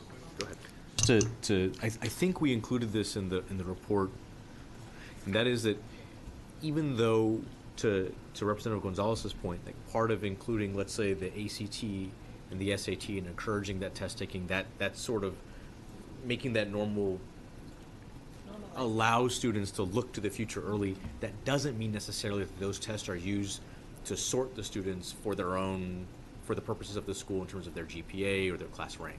Correct. Right, we're trying to get them to take the exam, but it's not used retroactively to place them. Correct. All right, thanks. And we included that point, I think. We did. It might be a footnote to a footnote, but it's in there. So one analysis that we did that was worth noting, if you turn to slide 44, this gets to Chairman Huberty's question about who's taking the SAT and who's not. So we looked at campuses across the state, and we looked at poverty of those campuses. So you can see on the far left, for all the campuses that are 0 to 19% economically disadvantaged, and this is only low-income kids, 44% of those low-income kids in low-poverty schools pass the SAT. If you go all the way to the right and look at high-poverty campuses, 80 to 100, only 4% of low-income kids pass the test. Part of it is obviously income integration, right? And trying to make sure that there's a college-going culture on that campus. Everybody thinks they're going to go to college. You have more kids taking the SAT, ACT, and you have more kids passing the test. And we'll find out in just a second through the other data, those schools also tend to have the benefit of better teachers who go to those schools. So, again, something to keep in mind. Any other questions on readiness assessment access? Yes, sir. Just to make it clear, though, your ACT and SATs are not curricular aligned with TEKS, and therefore, if a high school doesn't have a preparatory class in place and pushing those kids through that, they're not going to have a pretty good on these two tests, correct? Correct. We have to make sure we provide the resources to allow them to do that. Right, or curricular alignment. Or curricular alignment. Curricular alignment speaks to those Yep. because a lot of the finances for these kids to go to higher education is applicable to those scores on It is. CTS. Impacts scholarships, impacts access, impacts a lot of different important things. Make sure to make that. Yes, sir. Thank you, sir. Anyone else? All right. Please. Sorry, curiosity is just killing me on this one. Okay. So, in looking at the, I guess the highest 40% of economic disadvantaged students here, looks like, close to 30% aren't taking the SAT or ACT, Todd. Right. And I'm embarrassed because I have a kid taking it Saturday. But what does that cost? I just wonder even though I know it's not a great cost, I just wonder for those kids from poverty if that I should know $30 or whatever it is, if if that's an impediment. Does anybody know? I don't What, know. the SAT? $50.50. It's my Okay. Cracker Jack colleague here showed me. I just wonder at some level if that's impacting their. Which is why some schools are. There's two factors. There's the cost, and then there's just the comfort factor. Do you take it at your school, or do you have to go to some private school or some area where you've never been there? You may not have a car, transportation on how to get there if you come from a low-income family. So there's a whole host of things that impact a kid's ability to actually take the test. Yeah. And then we talked about preparation with Representative Bell on that. So Yeah. it's both. Okay, thank you. Any other questions on this? I think we're good. Okay, good. All right. One more, Mr. Chairman. Please. Just like you were talking about the third grade K-3, would this 400 million also have a runway? I would be supportive of that. So, Again, I think it wasn't proposed that way, but again, I think the concept is still the same. Yeah. great. Yep. Okay. Anything else? No. Okay. Let's go quickly, if we can, to attract, retain, and strategically place effective educators where they're needed the most. So what was proposed here was an initial funding of $100 million that would grow $100 million per year, capping at $1 billion in year 10. Each district would have the ability to locally develop a multi-measure evaluation system to identify their more effective staff, and this money could be used to pay their more effective educators more and sooner in their career. The eligible funding could also be used to pay for effective principals, because those are probably the number one factor in retaining great teachers is an effective, great principal. Could also pay for the evaluation system itself, because there's a cost to that evaluation system. And then also strategic staffing, or ACE, which we'll talk about in a second, which is using data to figure out who your better teachers are and then sending them to go to your high poverty, high challenge campuses. So slide 47 is kind of what I call if you want to summarize our challenge in one slide, slide 47 is it. So we looked at campuses across the state of Texas, and we looked at campuses that were 0 to 20% poor, all the way to 80 to 100% poor. And we found three things. The kind of light red says that as campuses get poorer, the number of teachers who are beginning more than doubles. As campuses get poorer, teacher turnover increases. In the blue, as campuses get poorer, low-income student achievement falls. And so what are the things that we could do to make sure that we tried to offset this challenge that this chart highlights for us that is pretty common? So one of the ideas that was discussed has been ACE, and I think it's been discussed certainly with several members of this committee. ACE is a thing that was pioneered in Dallas but is now spread to Fort Worth, Garland, and Richardson, all in North Texas, and is being looked at by a number of districts across the state based on the initial results coming out of Dallas. It is a multi-approach, so again, figuring out who your best teachers are, better teachers are, and paying them to relocate to your more challenged campuses. If you think about this current system and the incentives we have today, if you've got a highly challenged campus, principals are not going to necessarily, of other non-challenged campuses, are not necessarily going to highlight their best teachers so that they can be taken to another school. So there's not a normal incentive to those. If you don't have a system that tells you who your better teachers are and you rely more what I would call on conversations and anecdote, you've got some misaligned incentives there. So what Dallas did is they've got 10,000 teachers, and again, Dallas is a big district. I completely get that. They identified who their better teachers were, and they went to those teachers with $8,000 to $12,000 3-year per year for 3 years, and said, "Will you relocate en masse to this school?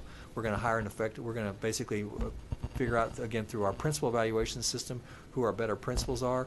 We're going to let them go to that campus. They're going to recruit from this pool. They're also going to interview people on campus and keep probably anywhere from 10 to 40% of those teachers. But they're going to reconstitute the school. But it's going to be a longer school day.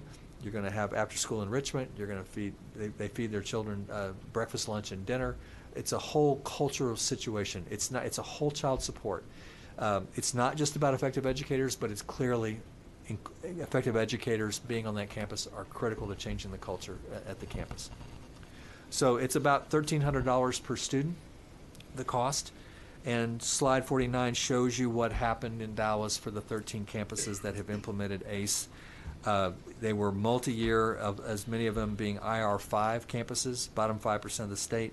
And you can see, for example, Blanton is now an A. It was, I think, Representative Meyer and Representative Bernal have toured that campus. J.W. Ray went to an A in 1 year after being IR4. Kids did not change. Resources change, including an effective educator. Representative Bernal. I'm going to stop and reiterate that point. That's super, super important to me.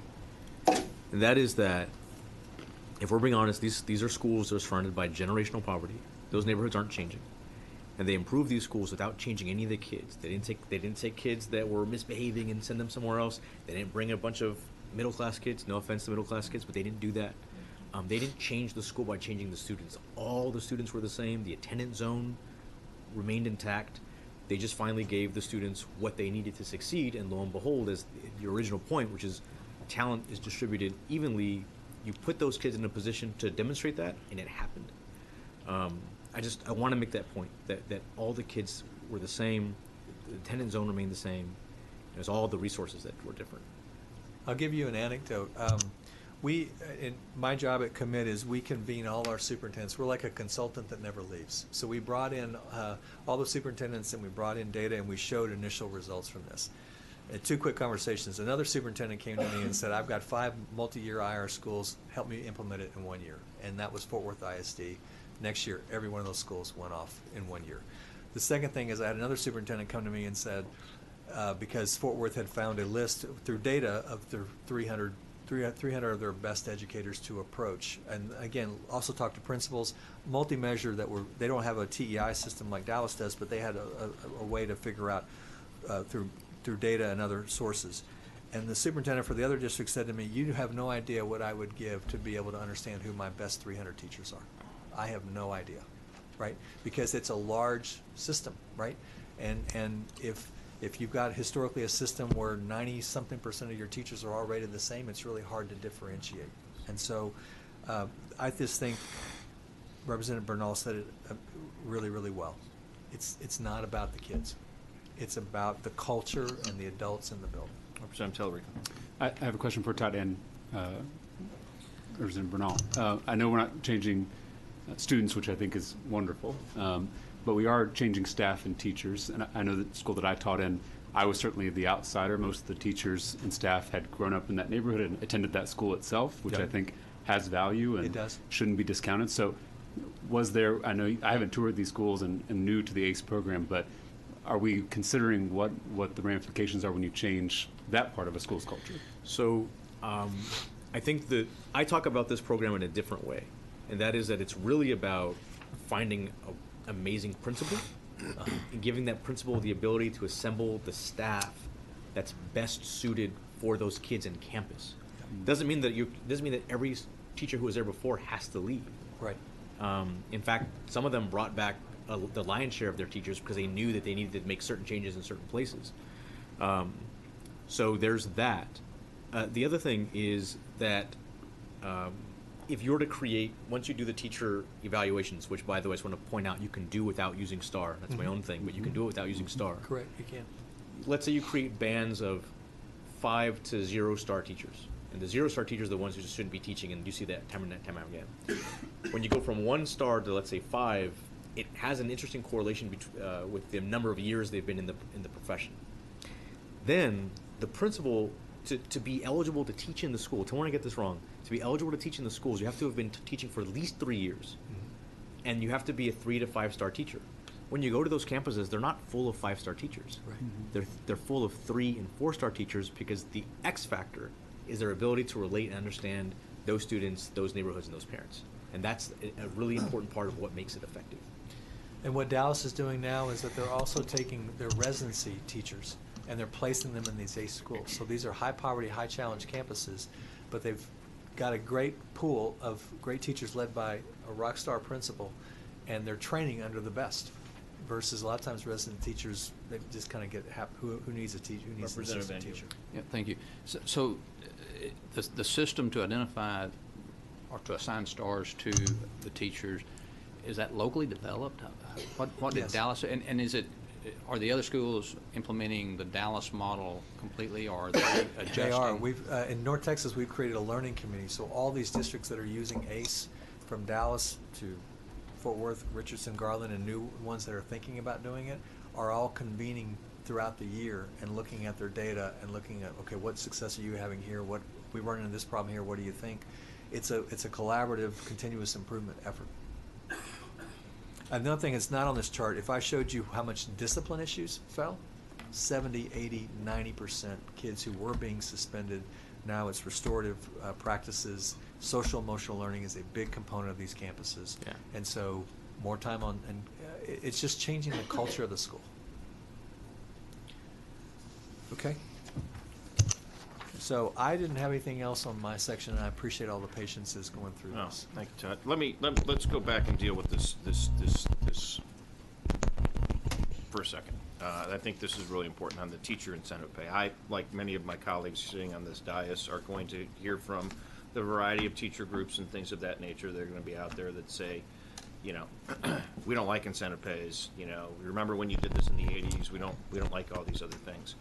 And my pushback has been, well, how do you explain why it's working in Dallas? How do you explain that? And by the way, we're willing to fund it, and we're willing to make it, you know, weighted and formula based so that it never goes away, which is the big problem that we've had in the past. I know that, you know, pay raises, and we know there's some push on that of where that is, and I don't think any of us are saying that these resources that we're talking about, these $9 billion, there's that in the biennium, you know, are going to go into the schools and create some opportunities for them to increase pay and things of that nature. I don't think there's anybody that thinks that that's not any different. But, you know, when we get to that point of talking on the bill, you know, my thought process is that it's going to stay as a separate, independent plan, as much as we were thinking about putting it in there as we go from an incentive-based program.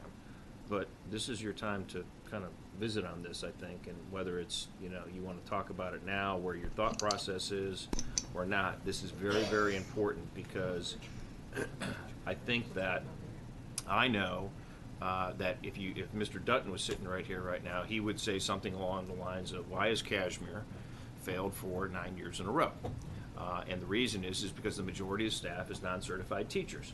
They're just not putting the right people into those schools, and there's a significant problem there as we go forward. So if this is, you know, as we go forward, I think there's a lot of value to having open discussions about this, because you are going to get pressure from the groups, and I saw the responses from a variety of people of just paying more and just throwing more money into the system. But I'm just being very honest with you, is that while last session, when we had the $1.8 billion that was going to make some holistic changes, we didn't really expect anything different. Whereas now we're talking about $9 billion, I think that our constituents expect us to do that, to pay for that, but they also expect us to get a better result. So I'm, you know, it's an open-ended question. If you feel like you want to comment, Mr. Van Dever, I saw you hit your button, so go ahead. Well, thank you, Mr. Chairman, and you know, again, I agree. I think where I'm having a hard time getting my mind around it, one of the places would be the districts I represent. I have very few school districts who have more than one elementary campus, or more than one middle school, or more than one high school. This program doesn't fit those school districts. What those are rural school districts that really need a way to attract teachers to the rural area. So is there going to be a component that would give them that ability to attract those teachers? You know, they need certified teachers.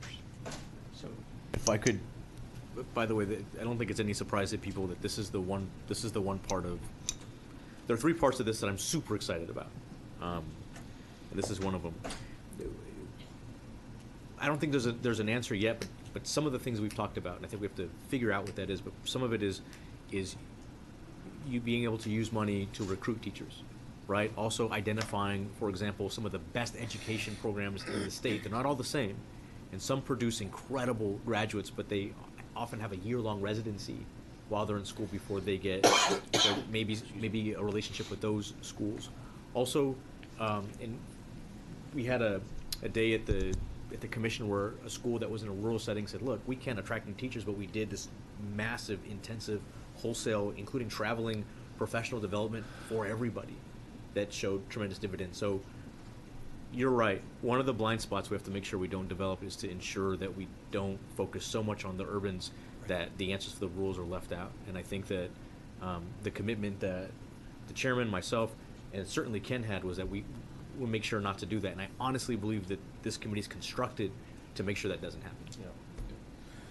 Yeah, I mean, the simple answer is that I know between Diego and Ken, they're working through a lot of these ideas and concepts, and I encourage anybody that is interested, we'd like to get, kind of one plan of attack, or we might have two plans of attack, I'm not sure exactly, two bills or whatever it's going to be, but that we address that issue, because we recognize that it's critical for the rural districts, because it's a huge number of school districts that are out there, of getting those quality teachers in there. Because, by the way, these problems exist at those schools as well. And so we have to figure out a way to, not only is it training, but retain and recruit. And so part of this could be utilized for that. And so here's the thought process, is what we've said was, in the groups and the meetings that I've had with the and I go to the teacher groups, and I just had one this past week. And we went through all these things where they said, we don't like this. And I said, well, tell me what you don't like. And we went through everything about that. And I said, but what if the school district themselves writes their ACE plans? We're putting ACE as an example of what Dallas did. We're certainly not recommending, I don't believe, that you're adopting this continuous program. That is not what we're saying. What we're saying is that everyone has a plan that they create, and your district's going to be different from mine, different from El Paso, and different from everybody else that's out there, different from San Antonio. You're going to develop your plan, and then it's going to go through an approval process. Or you could use something that would be off the shelf. But in addition, not top-down driven, bottom-up driven, meaning superintendents will be involved, teachers will be involved, principals will be involved to help create what their program looks like. So they're entitled to get these resources as well as they go forward. So we have to be thoughtful as we go forward to do that. And part of it will be through rulemaking with TEA, but part of it will be with the superintendents being involved. But I want to be as prescriptive as we can relative to how the rules are being adopted. That's at least my thought. Can I add one thing? At least what I've seen up in North Texas is that I think the rural districts are having a hard time with attractive starting salaries to begin with, right? I think the urbans are now paying 50, 51, 52, 53. It is a very good starting salary for someone coming right out of college. The problem is that because funding hasn't increased, salaries have gotten incredibly compressed, and so now you look at raises of $200, $300 a year. So I think it varies by district who you're talking about, but I think the TI or the merit pay program that Dallas implemented that other districts are now looking at, I think they're more focused on how do I make sure that those teachers in year 3, 4, 5, or 6, if they're really good, are getting meaningful raises, that they want to stay in education, they don't want to become a principal because that's where you make the money, etc. How do we make sure that they stay? And there's got to be a different strategy, whether it's the minimum salary schedule or some other idea for the rural, so that they've got better starting salaries that attract teachers into the profession. Yes, Representative. Well, Dolly goes first. James first, and then I'll go after Sure. him. Sorry. Thank you, Mr. Chairman. Just as an educator, as someone who was a proud member of my teachers union, I am excited about this initiative. I do share concerns about using standardized testing as part of the evaluation systems, although it is developed by each district. I'm also concerned about uprooting teachers from communities, and also if we're bringing the field along. So I just had two questions to those points. One is we talked about, the program is called Career Ladders in the 80s. how was that a part of the commission's conversations about that and studying that program? And I know part of it is that this is built into the formula. Are there any other differences with career ladders? So that's one question. And the second is I'm always skeptical about silver bullets in education. And although I'm very excited about ACE and I haven't toured these campuses or met with the district, but I'm a little skeptical about just that there are no problems. So I'm curious, is there pushback on ACE within Dallas, within the communities? Are there any drawbacks to the program? So there are two questions: career ladders, and then pushback to ACE. So let me answer the second question first. I think initially it was somewhat there was some trepidation about what it meant. I think the results have been so compelling that I think that it has become kind of a non-issue. Other than, it's really been interesting when you go on these campuses. I mean, there is a true sense of pride of teachers who are making this kind of difference for schools that were viewed as perpetually failing, who are getting significant notoriety in newspapers, in media coverage, that they came in and my analogy is Navy SEAL Team 6, and they came in and basically proved it was never about the kids. It was just about the resources. So I think that ACE is something that is not getting, in my opinion, I'm not seeing meaningful pushback on ACE expanding going forward. I think so, particularly so if you make sure that one, you're hiring teachers that are appropriate for that campus and that neighborhood and that community, and that people that are on that campus get a real shot to interview with that principal to make sure that they've got a fair shake, if they want to stay at that school, that they can. But the dollars involved also are very compelling. I mean, this is the challenge with seniority-based pay, is that if you know you're going to make the same amount of money regardless of where you teach, the natural incentive for many is just going to go to a school with a little bit less challenges, a little bit more engaged parents, a little bit more resources. And so for Dallas, for example, a long time, once you got experience and you were pretty good, you went to Richardson, or you went to Plano, or you went to Highland Park, and you didn't stay in these schools. Now it's prestigious to be in those schools. And how do we change that construct that if you're a principal at a high poverty school, that is the plum assignment, because you are taking on the most challenges and having tremendous success and frankly changing a community's neighborhood. I also, in all fairness to the question, it depends who you ask. But I think going to campus, talking to parents and students and teachers and principals is a different environment than talking to sort of professional observers, if you will. The other thing is the idea of uprooting teachers. I understand that, but remember that these are the schools that are, if they're IR 3 or 4, they have a tremendous amount of turnover anyway. Yeah. And a lot of them also sort of have sort of institutionalized systems where teachers come and go. So this actually gives teachers who want to be there an incentive to try to stay in the term. So you're allowed to apply back, but I don't know that the concern of uprooting teachers in this instance is as grave as the chronic turnover and revolving door of teachers they already have absent the conversation. I'm not saying it's not to be thought about and thoughtful about, but these are schools where they can't get good people to stay anyway. They're not stuck with a teaching core of folks who won't leave. That's not their problem.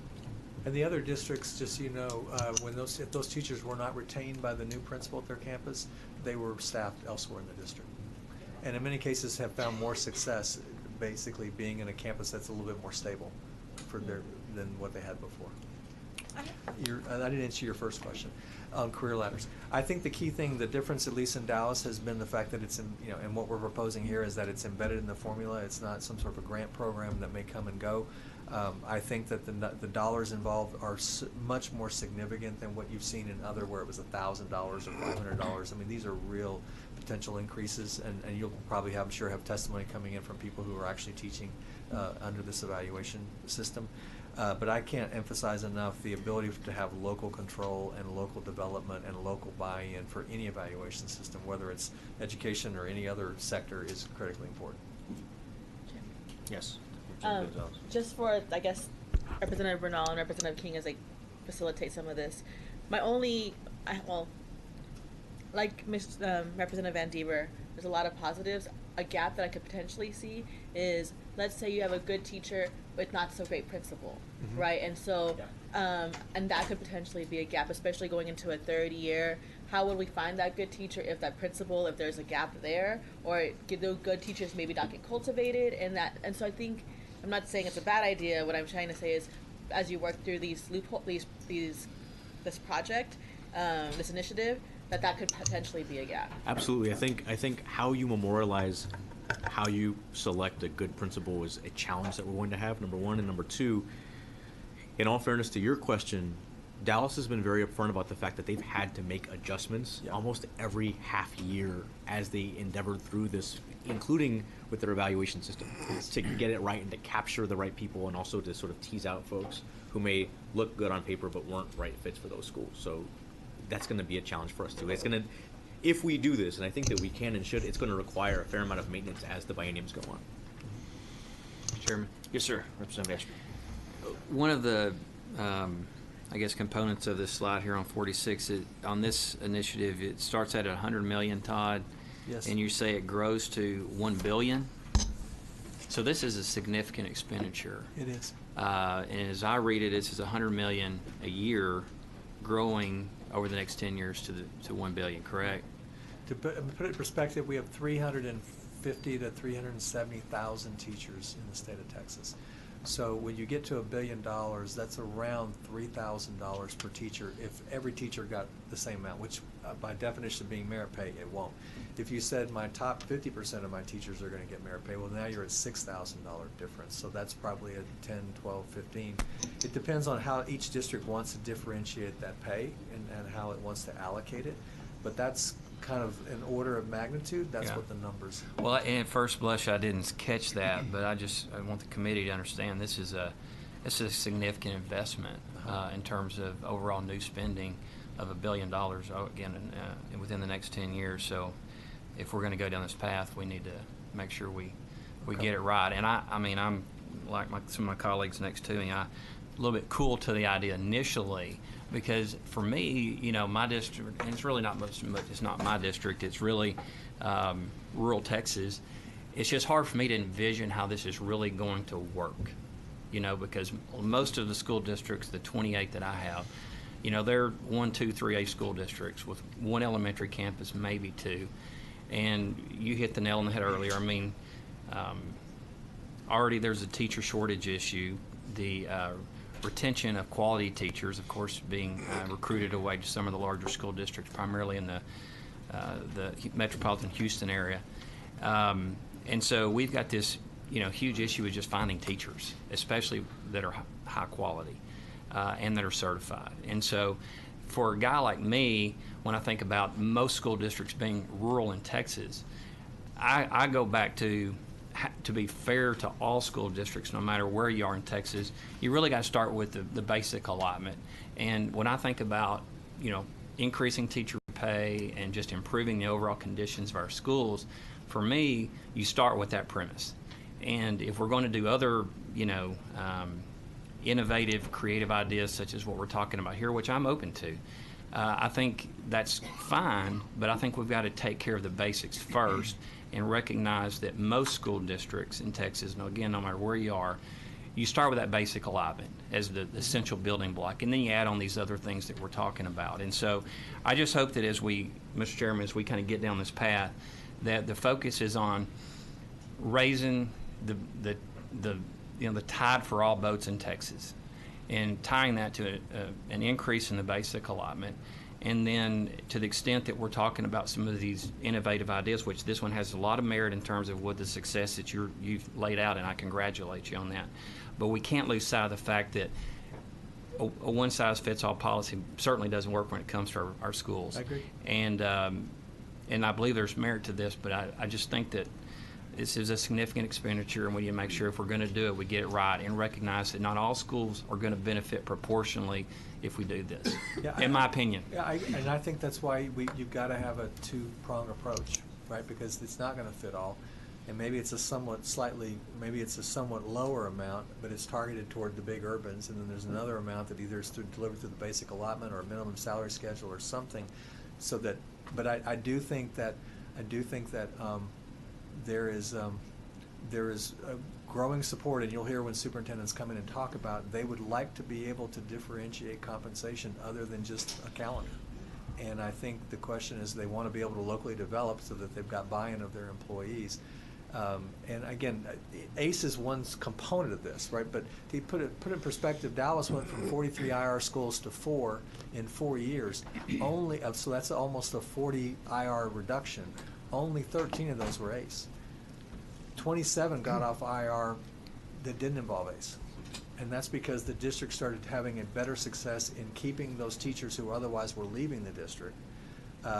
They also were now able to understand who, perhaps through robust data, who their teachers are that needed professional development, more so than they were getting, and it's targeted. And perhaps some teachers just aren't meant for teaching. And that's another thing too. Mr. Chairman. Representative Bell, I think you were, and then Representative Van Dever.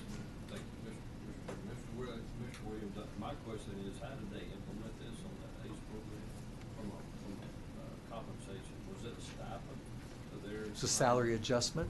It was a 3-year commitment. The teacher and the district made a 3-year commitment to each other. It involved a longer school day, an extra hour per day. And again, it was based on their evaluation. So the best teachers, I think, got $12,000 stipends. And the principals got $15,000 stipends. But everybody on that campus, from the nurse, the counselor, were all paid significantly more for collectively going there as a team. But it was a stipend. It was a stipend that they added to that normal teacher. Correct. Salary based on the contract, whether it was 189 days. Correct. 106. Right, but again, the teachers also were part of the overall teacher evaluation system. So if the evaluation system said that they are an effective teacher, they were also getting their salary adjusted.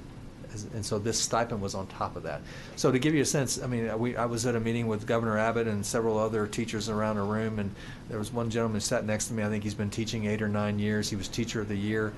He was making in the low 90s through the combination of his teacher evaluation as well as working on an ACE campus, Blanton Elementary, which is the #1 teacher at that school on that list. So I think that, again, we're trying to figure out how do you make teaching aspirational and people want to stay in the classroom versus, okay, if I want to make money to take care of my family, I got to go be a principal. Thank you. Representative Van Dever, and then Representative Ellison. Thank you, Mr. Chairman. So help me clarify here. It sounds like we're talking about maybe two different things. Differentiating pay based on the campus assignment versus differentiating pay based on student performance. Or effectiveness. And effectiveness in Dallas, just to give you a sense, effectiveness in Dallas, for whatever it's worth, 35% is student achievement, which is the better of absolute achievement or growth. And then 50% is based on multiple principal observations of you as a teacher. And 15% is based on student surveys. And they will tell you, based on the data, the Dallas will tell you that the most indicative indicator of correlated to student achievement is student surveys. Mm-hmm. Students know who their best teachers are. But yes, you're two different things. Who are your best teachers, and then where do you place them? And there's two different. Our vision was two different funding mechanisms here. So there could be additional pay based on student outcomes, and then there could be additional pay based on campus assignment.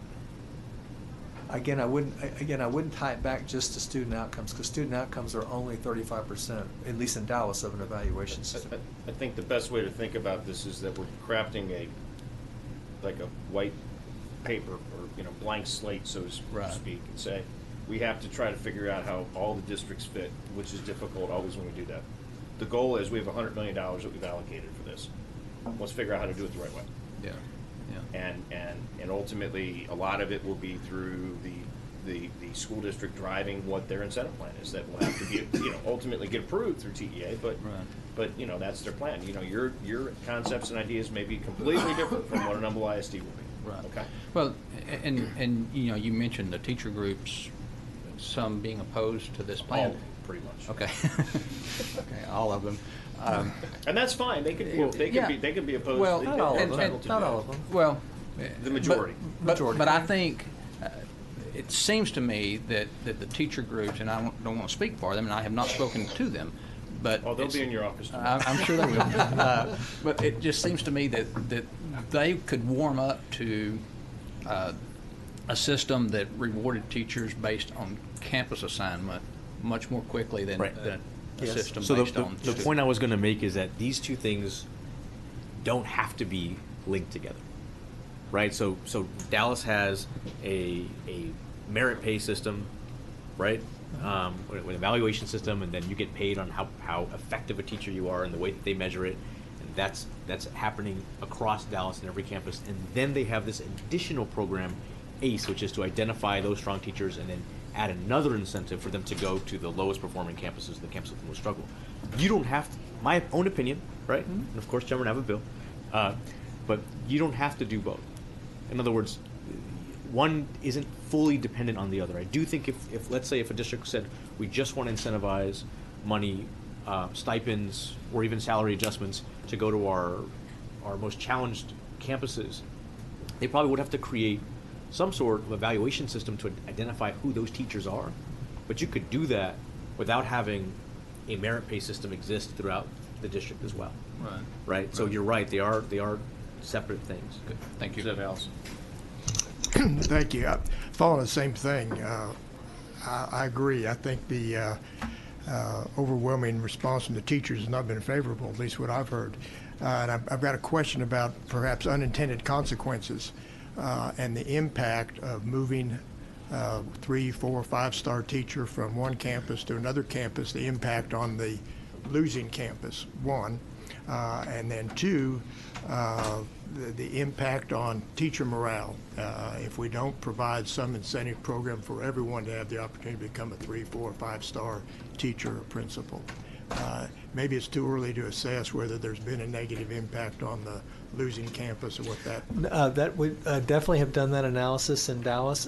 Dallas was, I think, smart in that they basically capped the number of contributing teachers that any campus would lose through this process. And so I think it was, I think it's now either 3 or 4 teachers is the most that any campus can lose toward contributing to. So if an elementary school campus has 40 teachers, 45 teachers, the most they could lose would be 3 or 4 teachers. Well, but does that really answer the question? Does that really solve the problem? There's still 3 excellent teachers that have been lost, and it seems like that would have a negative impact on the losing campus. I think what campuses tend to find that it's easier to backfill that departing teacher in that campus because the culture's not broken, the school is doing okay, than it is to try and fill. Than it is. Bottom line is here's my other analogy. So Dallas has grown at effectively achievement rate of twice the state average during this period of time. So if you're just robbing Peter to pay Paul and these schools are doing better, but these schools are doing worse, you're not going to see that kind of growth, which again was why they've had such great gains in both IR, but overall achievement has been significantly twice as fast as the state. I think they've improved their overall proficiency by about 13 or 14 points in 4 years. Yes, please, Morgan Meyer. Thanks. Todd, obviously, following up on the Chairman Huberty's point and Representative Van Devers about the teacher groups, what type of feedback are you actually getting from the teachers in Dallas who are actually in this program? Obviously quite strong. I mean, they've been recognized as strong professionals in their craft. They're going into schools and making huge differences, taking schools that were Fs and now making them As.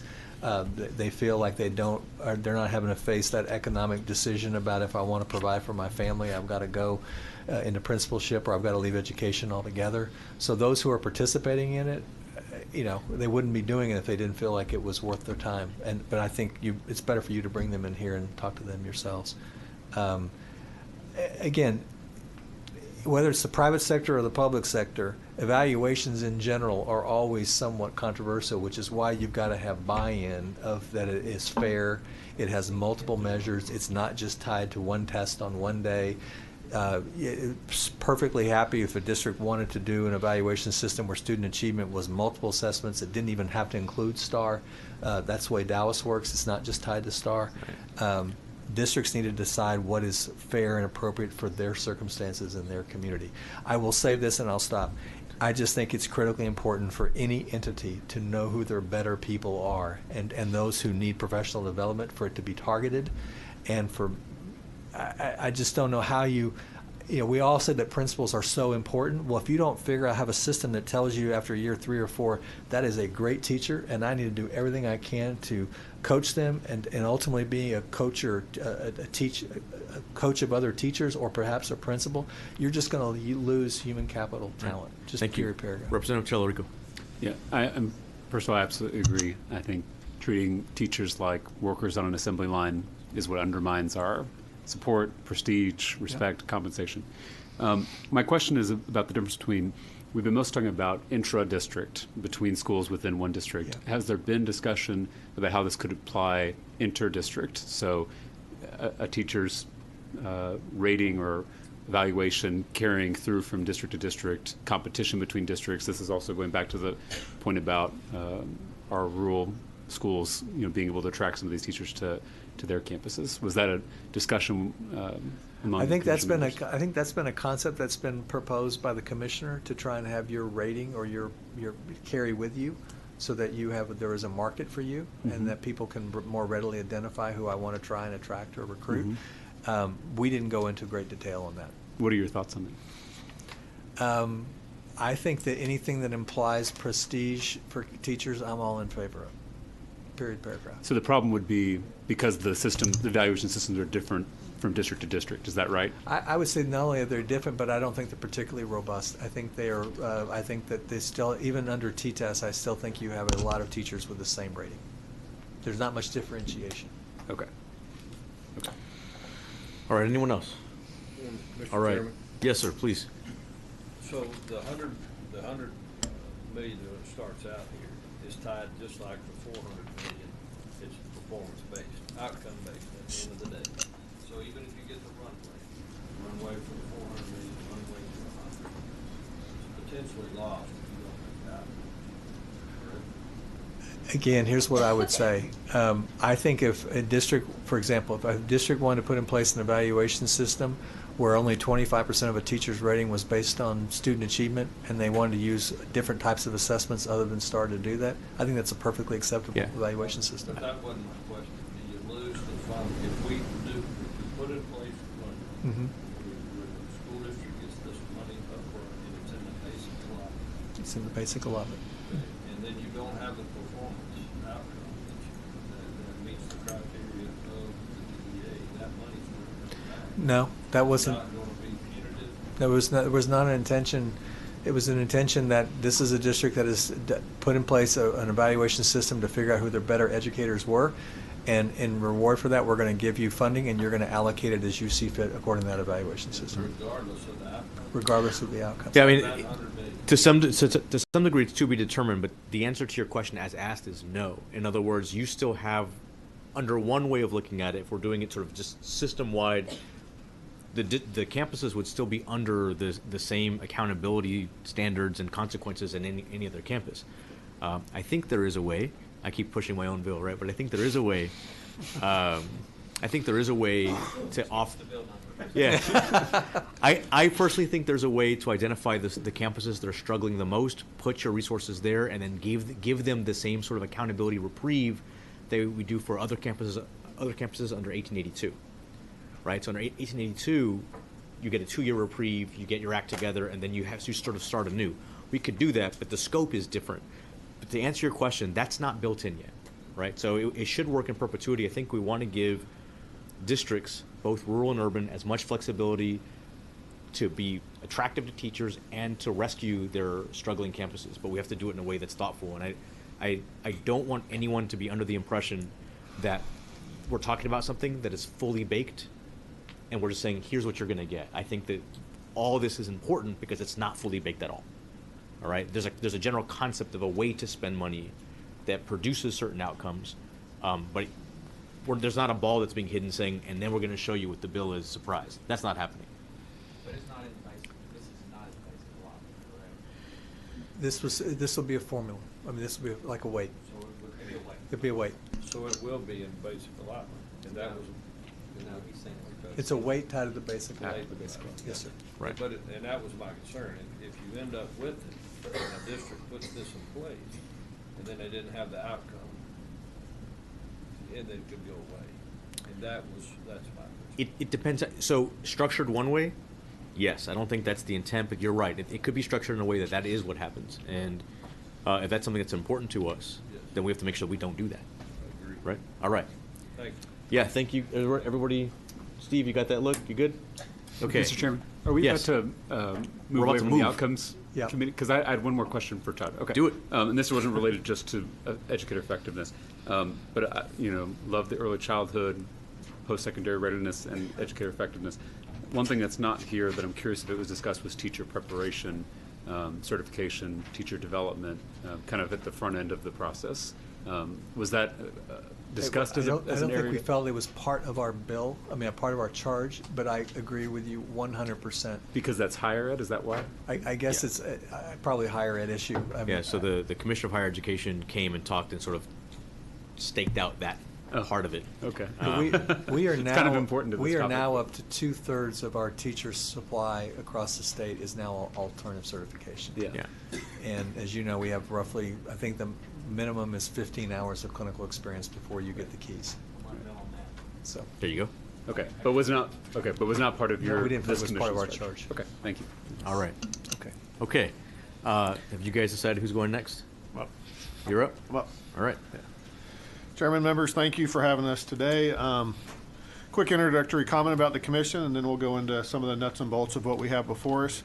I would say that each of the commission members could have come in to this commission process with a closed mind and left with a closed mind, and some coalition of the group would have won the commission, quote unquote, with a 7-6 vote, and then we would have come back to y'all and let you know that guess what? There's some disagreement in school finance.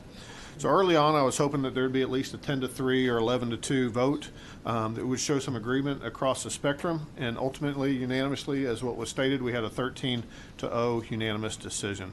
I don't know if anyone anticipated that. I would say that I certainly didn't, but we're hearing about how the stars are aligned in school finance right now, how the House and the Senate and the governor are all aligned, and I would say the stars also aligned for the School Finance Commission to come together. That being said, we all have our beliefs and our ideas that are consistent with the final recommendations, and each of us may have some thoughts that fall outside of that final plan. So my discussion today will be based on the vision of the commission findings, not necessarily an individual members. I would say that if you gave me a pen and a blank piece of paper, I think I could have come up with the best plan. But I know for sure myself, and even if my smart members that are here, Nicole and Todd also, would say the same thing, that the whole is better than what each of us individually could have come up with. So that being said, I've got 19 recommendations that I'm going to go through on the slides, kind of the nuts and bolts of what we've presented. And my plan is to spend about a minute, 30 seconds to a minute on each one, explaining what they are. And I'm willing to go into a deeper dive as you choose to do on that one. Another comment I want to make is we discuss keeping this plan together as much as we can. All these pieces fit together like a puzzle, and they balance one on the other. For example, every one of these recommendations could be picked apart by a certain group or by a certain district that wouldn't necessarily benefit them.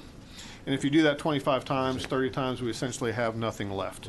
So I would ask, when you look at these recommendations, don't look at the recommendations through the lens of does this help my district or my districts that I serve? But ask, does this benefit the Texas public school children in Texas? And if it does, I'd ask you to support that. And I'm confident that if this plan is implemented, that public education in Texas will be better today than before we started last January. So I'm going to ask you to turn to slide 51, to the first slide. And I will say I'm going to give a little bit more explanation on the first three. They're a little more weighty than the other ones. As I say, all recommendations are created equal, some just more equal than others. So beginning on slide 51, which is to increase the compensatory education funding. As you know, the compensatory education funding is for at-risk students or for children living in poverty. We use free and reduced lunch as a proxy for at-risk students. Currently, the weight is a 0.2 weight, and the proposal is to make it a spectrum or a sliding scale from 0.225 to 0.275. The spectrum or the sliding scale is unique in the funding system because we realize that concentrations of poverty are more challenging to educate than others, and that currently the system funds all low-income students the same. The spectrum of the sliding scale will fund concentrations at a higher percentage per student where there's a higher concentration of poverty. This new compensatory ed funding will drive an additional $1.1 billion of additional funding, which is a 25% increase into compensatory education. There are some weaknesses to free and reduced lunch, and I know Representative Bernal would probably speak to that also. The commission talked about moving away from free and reduced lunch to some alternative measures, such as census block, some of the safety net programs, and so forth. But that's a compensatory education allotment. Any questions on that? Okay, moving on to slide 54. I think there's a couple summary slides in there, but I'm going to have you move over to slide 54. Actually, real quick. Yes, sir. This is actually something we're going to need the rural districts' help on, because figuring out which student is what is a lot easier to do in an urban setting. You can use census blocks and census data in a way. It's a lot harder to do in a rural setting, and so we'll need, if we're going to follow through with this part of it, we'll need your best and brightest to make sure that there's a measure that accurately captures what's happening in your districts. The data is just not as rich. And there's a lot of pieces of the puzzle or the school finance formula that revolve around compensatory education. And the idea, if you changed how the proxy for that was used for at-risk, that you would probably change those for all the different methods also. Mr. Chairman, yes. Would you elaborate on why free and reduced lunch, why we would use a different measure than that? Yeah, so you know San Antonio, right? And we'll just do San Antonio talk for a minute. On paper, Jefferson and Lanier look the same. Sure. Right? Jefferson High School was I would say a working poor, blue-collar school. It's where I went. And Lanier is in one of the poorest census tracts, poorest zip codes in the entire country. Generational. Right. Surrounded by, it's not a shifting neighborhood, it's generational poverty from its inception. Right. And so the fact that we fund them the same way, and that we don't give them more resources that are more thoughtfully or surgically deployed, doesn't make any sense. And as we've seen and I'm just using Dallas as an example, if you put resources in the right place with the right kids, you get better outcomes. And so it doesn't in any way take away from, let's say, Jefferson, sure. But it would probably pump more money into Lanier instead of treating Lanier and Jefferson the same. And most of our, as we said over there, most of our IR campuses, rural and urban, are surrounded by very intense generational poverty. And so this is an attempt to try to recognize that beyond just using free and reduced lunch. And last thing is, if you've got two schools that are both 100% free and reduced lunch, but one's all reduced and one's all free, they're very different campuses. Right.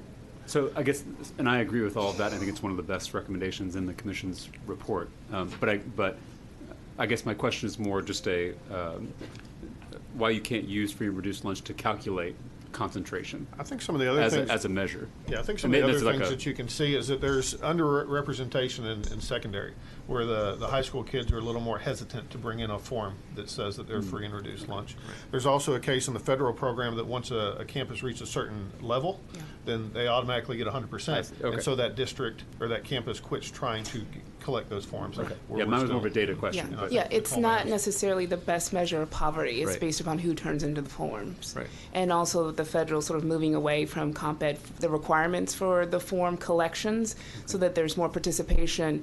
It requires districts to go through this administrative process to recreate an income-based form. And so we're looking for better and more accessible ways to really measure the poverty, as opposed to sort of trying to find ways to collect data from families who, for many different reasons, may or may not trust the submission of the data. So we really should be moving away to a better indicator of poverty than collection of So forms. what's agreed upon as the best indicator? Is it so Jeff and Lanier are like 2 percentage points apart on that measure. Got it. It's a longer conversation, but for example, SEISD is using a census block specific measure where they have 4 indicators, and depending on where that census block is and where the kids live, they might have 1 to 4, and then they kind of use a heat map to figure out what kind of poverty those kids live in and the kind of poverty that surrounds those schools. Right.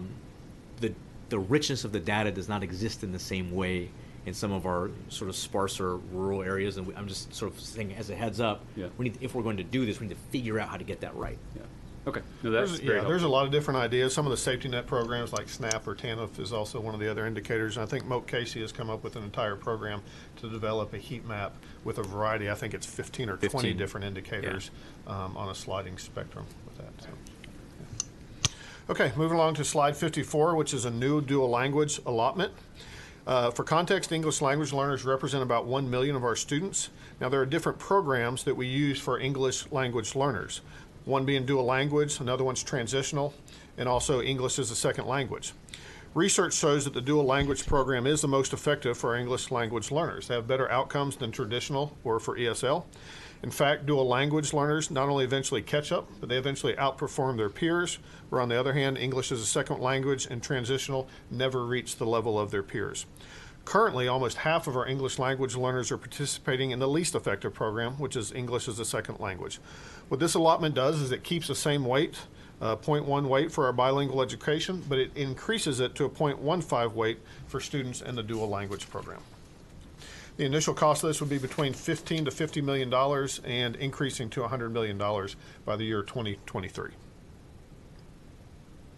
Any questions on the dual language?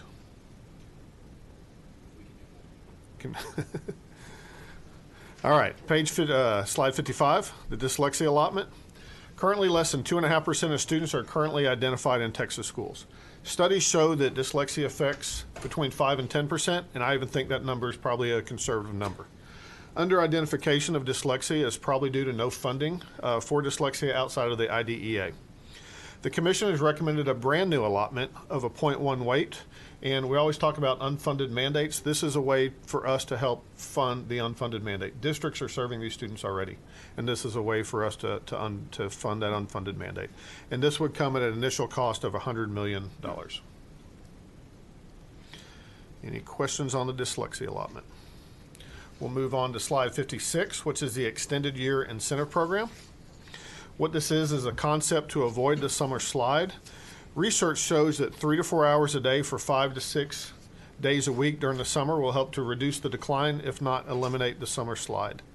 A double benefit of this is an increased participating teacher salaries, anywhere between $5,000 or $6,000 per year. As costed, it's simply for pre-K through 5, with an estimated cost of $50 million. Moving on to slide 57, which is to move transportation funding to a mileage-based system. Currently, transportation funding is on a complex formula involving linear density. There is discussion of making this to a per-student allotment, essentially just a flat rate for every student to involve transportation. But yet this wouldn't take into account the challenges transporting children in rural areas. Much different going to find one kid down a dirt road with potholes than it is for a district that's going down a subdivision with nice concrete roads. So we came up with a mileage-based system in the transportation system. Excuse me, real quick. Yes, go ahead. Representative Van Deaver. Just real quickly. You have it cost neutral because the rate is based on current funding. It seems to me that this is going to shift more of the funding to rural districts who are running more miles with fewer students. Am I reading that correctly? Is that a correct assessment? Yes, that's my understanding of how that would work. Okay, thank you. So, initially when you look at the transportation funding, it covered about 70 to 80% of the cost of transportation. It's now down to about 25%. The 80 cents, Representative Van Deaver, as you mentioned, is a cost of what essentially it is right now. So it is designed to be cost neutral, and then the funding could be progressed as time follows, set by the appropriations. Okay, I'm going to speak on the next two, slide 58 and 59, a little bit together, pair these up. And they're essentially transportation being funded to Chapter 41 districts and also distribution of the available school funds. So let me explain them first. Currently, Chapter 41 or property wealthy districts do not receive transportation funding, and this recommendation would simply allow Chapter 41 districts to receive this transportation funding. On slide 59, you'll see that the idea is to equitably distribute the available school fund. The available school fund is a per capita distribution that comes from the permanent school fund that is managed jointly by the State Board of Education and the School Land Board. Chapter 42 districts receive their ASF funding baked into their state funding. In other words, they do not realize this as an increase. Chapter 41 districts receive this on top of their state fundings, where they do realize an additional increase from the ASF. The idea is that all districts should receive equal benefit from this constitutional available school fund. So the recommendation is for the ASF funding to be the first dollars into the foundation school fund entitlement for both 41s and for Chapter 42s. So the reason I'm bringing these together, you've heard the joke that there's only 5 people who understand school finance in the state of Texas and 4 of them are dead. And I would disagree that you can essentially learn this system. But the problem is that when you learn the system, you realize it's counterintuitive. It just doesn't make sense. And this is an example where Chapter 41s don't receive their transportation, but they receive their ASF on top. Where 42s do receive their transportation, but they don't realize their ASF.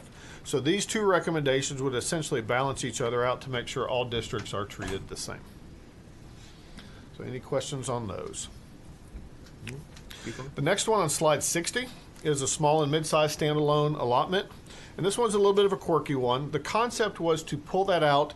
It's adjusted, or it's multiplied early in the formula. The adjusted allotment is multiplied by the CEI, and the small and mid-sized come up with the adjusted allotment. And then it's multiplied again by whatever program weight that there is. So the concept was to make this a standalone allotment, number one, to increase transparency, and number two, to change that double multiplier. So we had some discrepancy on some of the early numbers, and the way that this ended up was we want to allow this to be transparent, but it needs to be cost neutral to both the districts and to the state. So it was originally proposed it would be a savings to the districts, and it was the numbers were off a little bit. So the idea is that to allow this as a single transparent allotment, but still be cost neutral to both districts and the state. Question. Dr. Ellis, on that one, are we envisioning doing away with the disparity in that small district adjustment between that we currently have as far as the 300 square mile? Yeah. Right. The 300 square miles stayed in effect as is. We didn't change that. I think it's so now we're a just going 5-year. to continue to phase it out. Yeah, we did $40 million last year. We added for that. Sounds about so we right. kind of fixed that, and the plan was to leave it in. We're not getting, we fixed it. We It's a set. I think it's a six-year phase in. So it goes so up. 5 or 6 year fix. This recommendation doesn't change that at all. Doesn't change at all. It remains as a fix. It's on a path to being. I think it was yesterday. Ken King, make sure. Yeah, I that was about to stays. say. I think yesterday I heard Representative King talk about moving it from the beginning of the formula. Okay, help me out here. No, what we talked about was that currently it impacts, weights and things of that nature. One of the recommendations we did talk about, and we can discuss it as we go forward, was that, and this was really Chairman Brister's concept, was that he views that small schools stay small for a reason, but we should know how many of them are. So you look at as a line item, what is that number from an allocation perspective? But it also impacts, if you think about it, one of the arguments that people go against for charters, and I'm not advocating one way or the other, I'm just telling you one of the arguments, is that because it falls in there in the formulas, they're getting a small size adjustment and a mid-size adjustment because that goes into the average, right? And so they're benefiting from that as well. The charter networks are associated with that. And I've had conversations with the charter people, and they're like, yeah, we probably should, depending on the size of the school, they probably shouldn't be getting that. So we can talk about that as we go forward, but we had it pulled out. But it impacts all the weights, everything else that goes with that. So, Representative King and I have talked about that. We can certainly discuss how that goes. But that was one of the commission's findings, is that, there's the reason you had these adjustments put into place is you were trying to incentivize school districts to kind of merge together, recognizing that some up in East Texas and West Texas, there's no chance of that happening. We get that. So, Thank you. Okay, moving along to slide 61, which is a new instructional facilities allotment. I know Leo talked with you all about this yesterday. Essentially, the cap was raised from $250 to $1,000, but there was no additional appropriations in last biennium. So due to additional districts applying, the actual amount they received went from $250 down to $235. So this recommendation is to fully fund NEFA at $1,000 per student, and that will come to a cost of $76 million. Next recommendation is on slide 62, which is to extend the CTE down to grades 6 through 8. So the state is already investing in things such as P-TECH and other career and tech programs, and the idea is to increase CTE down to 6th and 8th grade to excite and prepare students for things such as P-TECH. This would come in an estimated annual cost of $20 million, which in my mind seems a little bit low, but the concept is that there is less buildup of material and such. There's not going to have so many welding machines and so forth in a middle school setting than there would be in a high school.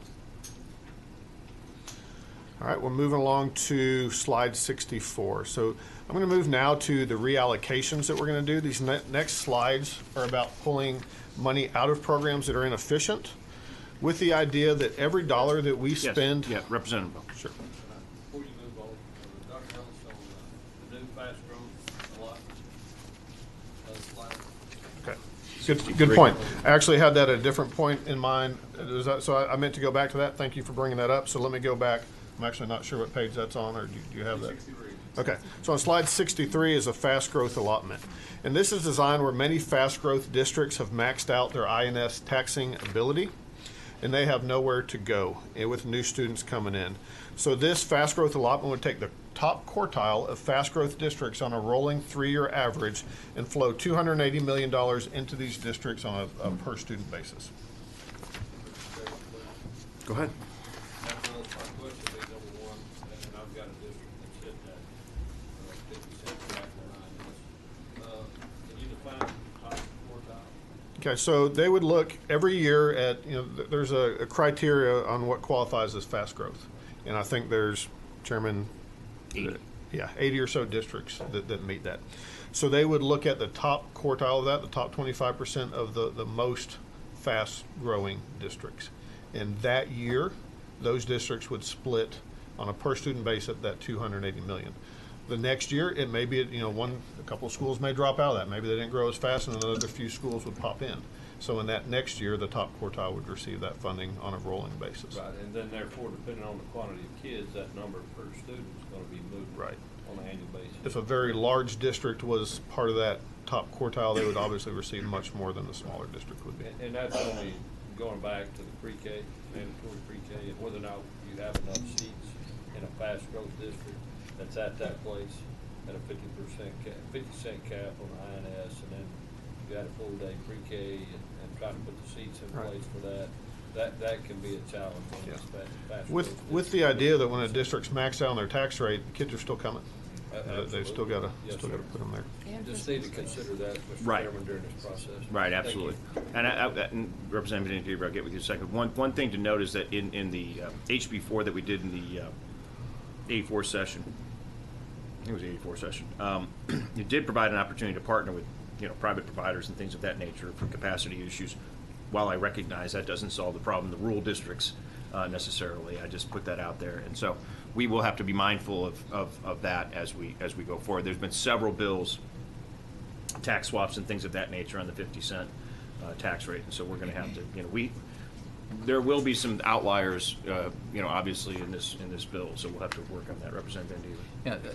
Yeah, I was reading and missed when you said, I just want to confirm that to qualify for this fast growth allotment, the district has to be maxed out on INS?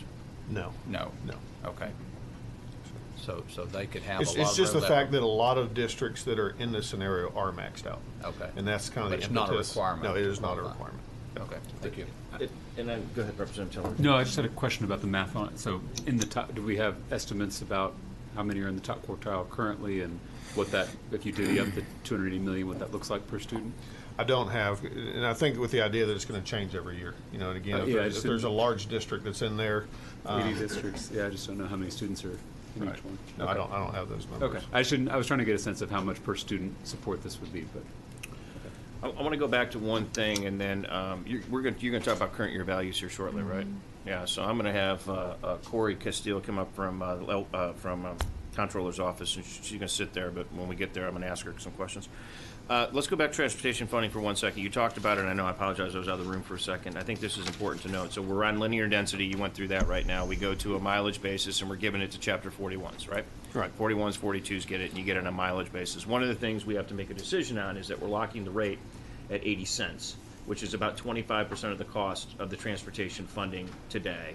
And so we one of the recommendations was either by appropriations, or I would prefer that it becomes statutory at some rate, and certainly not at 80 cents. We need to actually increase the cost of transportation funding, whether you're if you're transporting or not transporting. Some districts choose not to transport at all, but some do, and or some lessen the mileage. And so one of the things we did find when we looked at this is that it is impactful relative to creating opportunities to transport kids inter-district, outside of districts. So it creates an additional choice for parents, I think, is something that should be considered as we go forward. And I'd like just to, kind of pick a number. And I was thinking, if it's at 25%, we ought to target maybe 50% of the cost, because we don't want to reward 100% because you're rewarding inefficiencies at that particular time, right? Right. So. Did you guys dig deep enough to discuss if mileage outside, and you kind of touched on this, mileage outside the district, where if a school district is going into another district and picking up students, would that qualify? Yes. For Today it doesn't. right. Today it doesn't. So you could actually, create some mechanism. I mean, you might have a kid that's closer to a different school district in a West Texas area, or even in East Texas area, that they'll take that kid, and the transportation could be adjusted appropriately. I mean, there's a lot of different ways to create some incentives there. So. Okay. Yeah, I think the current rule has always been you can't open the bus door in another district. Basically, you can drive through a district to get to another piece of your district. But you can't open the door. And the other current rule is that you got a kid that's at 1.9 miles, and you got a kid at 2 miles, and those two buddies play, after school together, football or whatever it is. You pick up that kid, and you don't pick up this kid. Yeah. Right. It's insane. So we're going to try and change it. We're going to get the funding right. So. Will mileage, bus mileage also qualify if it's used for transporting students, say, to a community college for? I think we can write it however I think we should write it however, think about all the things that we need to have and talk to Amy and figure out what you want it to be. I mean, it's, you're recreating the wheel here. So, what, do you want it to be round or square like it's meant, so, like the Flintstones? Okay. Yeah. Thank you. Representative Bell, did you have something? Just the point that I've got a K through 8 district that has a interlocal agreement with another school district, and just like that, if this would help them significantly. Otherwise, they don't get paid to transport those Right. for one district. That's right. That's exactly right. So we should make sure that, as we go through this, I know the girls are working on this as we go forward, but make sure that we talk about that. So anyways, I wanted to bring that up. So go ahead. All right, we'll go back to slide 64, which is a reallocation slide, with the idea that we've changed a lot of these programs that were inefficient, and the idea that every dollar spent inefficiently is literally taking a dollar out of someone else's pockets. So we're taking these savings to the states in these reallocations, plus additional new revenue, and that's key. And I want to quote exactly what the commission report said: of an immediate infusion of significant additional state resources. This is outside of property tax relief, this is outside of student growth, but this school finance plan requires significant new money to flow into the system. And we are recommending using that money to fund these programs that we've outlined, plus to significantly increase the basic allotment. Representative Ashby, you talked about that. That is key to this whole system. There's different programs and there's different weights, but the key component is that we significantly increase the basic allotment.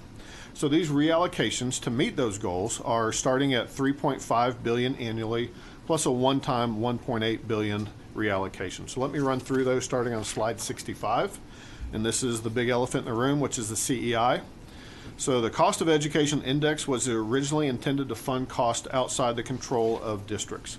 This is unchanged since 1991 using 1989 figures. And for perspective, I was in high school in 1989, and I now have kids that have graduated from college. Also, to put this in perspective, Frisco had one stoplight in 1989. So the question is, why are we proposing eliminating this as opposed to fixing it? And I think that there shows a 30-year track record that the legislature just has not been able to update it. Legislative Budget Board is tasked to study this by every biennium, and they haven't done this because it's so outdated that they really can't even get meaningful numbers from that. So in my mind, the one indefensible thing we could have done as a commission was to leave the CEI as is.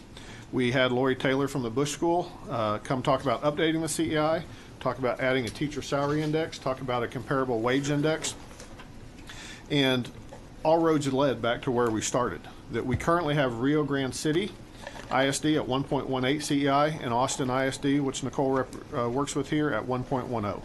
So again, 30 years of proof that this hasn't been able to be updated. I would argue that if we updated the CEI and bought a desktop computer at the same time, that the computer would be the CI would be outdated before the computer would be. And that's just a system that hasn't been able to be changed. So if you could perfect it, we're going to be back in the same boat in just a couple years. So the recommendation is to take that $2.9 billion annually that flows through the CEI and move that into the basic allotment, which, as we talked about, raises all ships and also helps to significantly reduce recapture.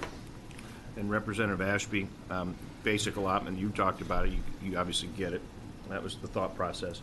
I promise you're going to hear from your school district, because I've heard from mine, that will tell you this is a horrible idea, they can't get it. Now, the ones you're not going to hear from are the ones that have a low CEI. The ones you're going to hear from are going to have a high CEI, which I heard from my districts, and they're just thinking about this one little part as they go forward. And, you know, with all due respect to the people that do the school runs for the districts and things of that nature, you can't just take pieces of this puzzle and show what it is. It's the whole, you got to take the whole pie. So, and I've had people walking by and, oh, I really like this, but I hate these other things. And I'm like, well, guess what? You're going to get to eat the whole enchilada. The whole apple. Chairman, real quick. Yeah. I think it's also safe to say that, and look, I'm waiting to see how this part turns out, but I think it's safe to say that there shouldn't be a circumstance where at large districts are worse off, right? And so they're worried about this one piece. We'll see what happens, but no one should be significantly or at all really worse off. We have $9 billion to spend in the system. Right. I mean, right. But that's the point. That's the point I'm trying to make. Yeah. This is about equity. This is an equity argument. So you'll get to hear from school districts and everybody tomorrow, but you'll get to hear from people like the Equity Center and people like that will come in. You'll TASB and TASA and TASBO and everybody else. So. And I would like to say that I would characterize these reallocations as infirmities in the current law, not necessarily inefficiencies, because that implies that there's some waste, and I would just say they just haven't kept pace or they're not aligned with the current needs and systems. Right. That's fair. Mr. Chairman? Yes, sir. I was just curious about the discussion around the CEI, and I understand that it's outdated and all of that, but I mean, what was the pushback on eliminating it entirely or reallocating it entirely? What are the concerns with doing away with it? I think it's mainly what the chairman said, is that, you're going to hear from half the districts, the districts that are receiving a benefit from a higher CEI right now. Those are the pushbacks that we see. And the fact that it's just not cost-based for today's current environment at all. Sure. Again, all these discrepancies with that. But the pushback is to say from those who are benefiting from it.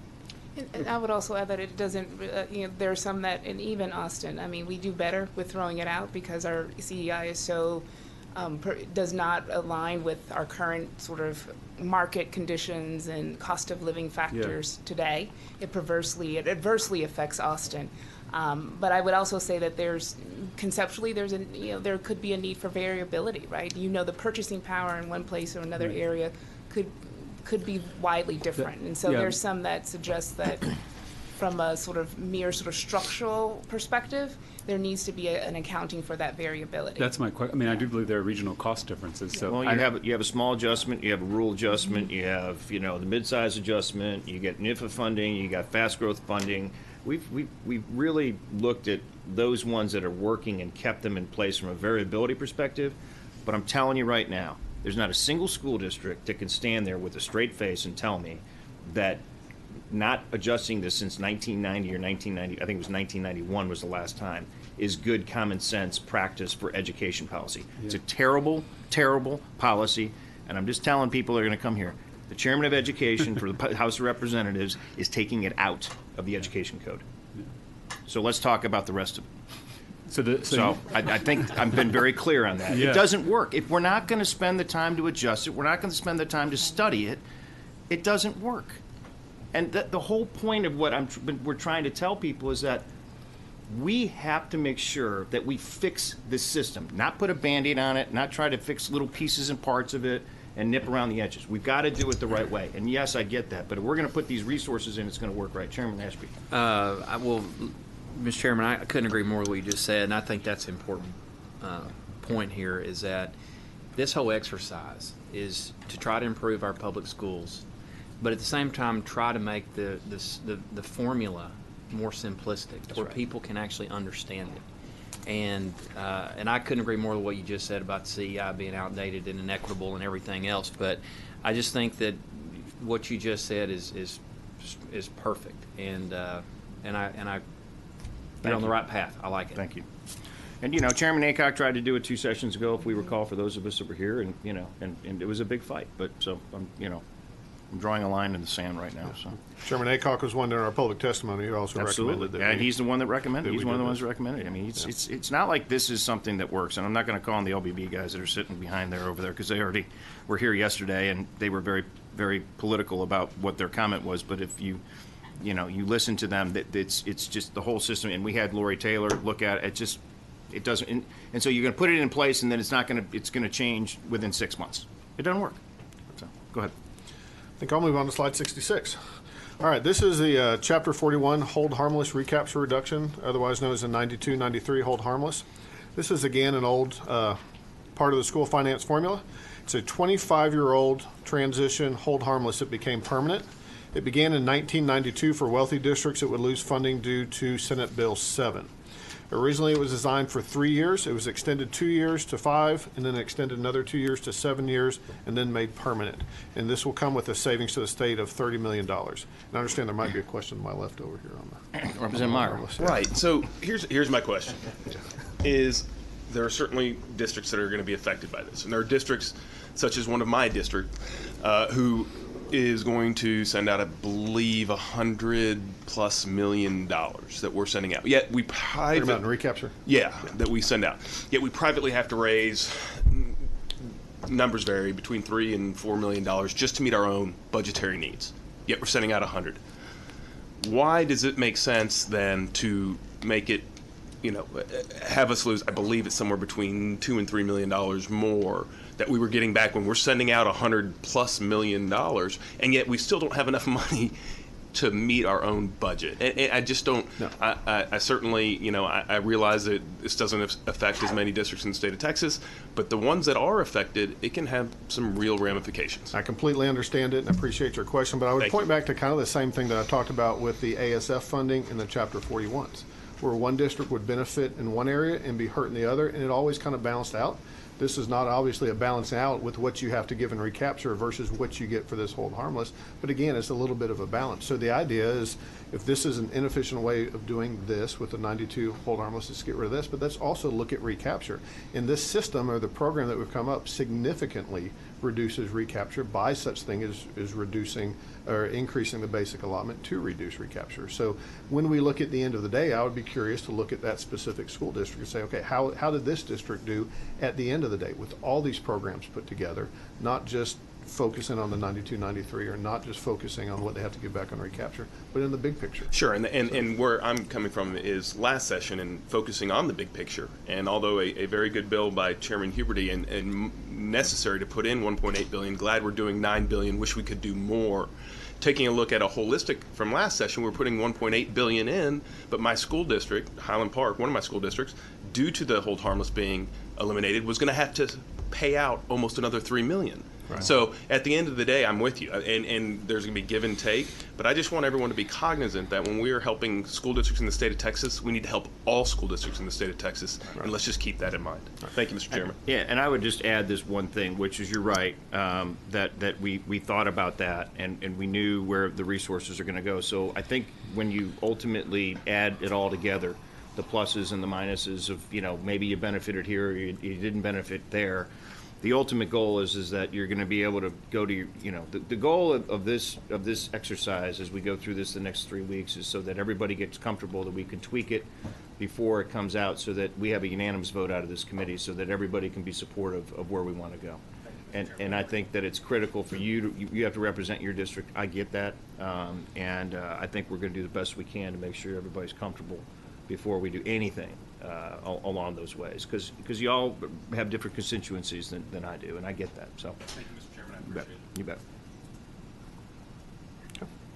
All right, we'll move on to slide 67, which is to reallocate the Chapter 41 early agreement credit.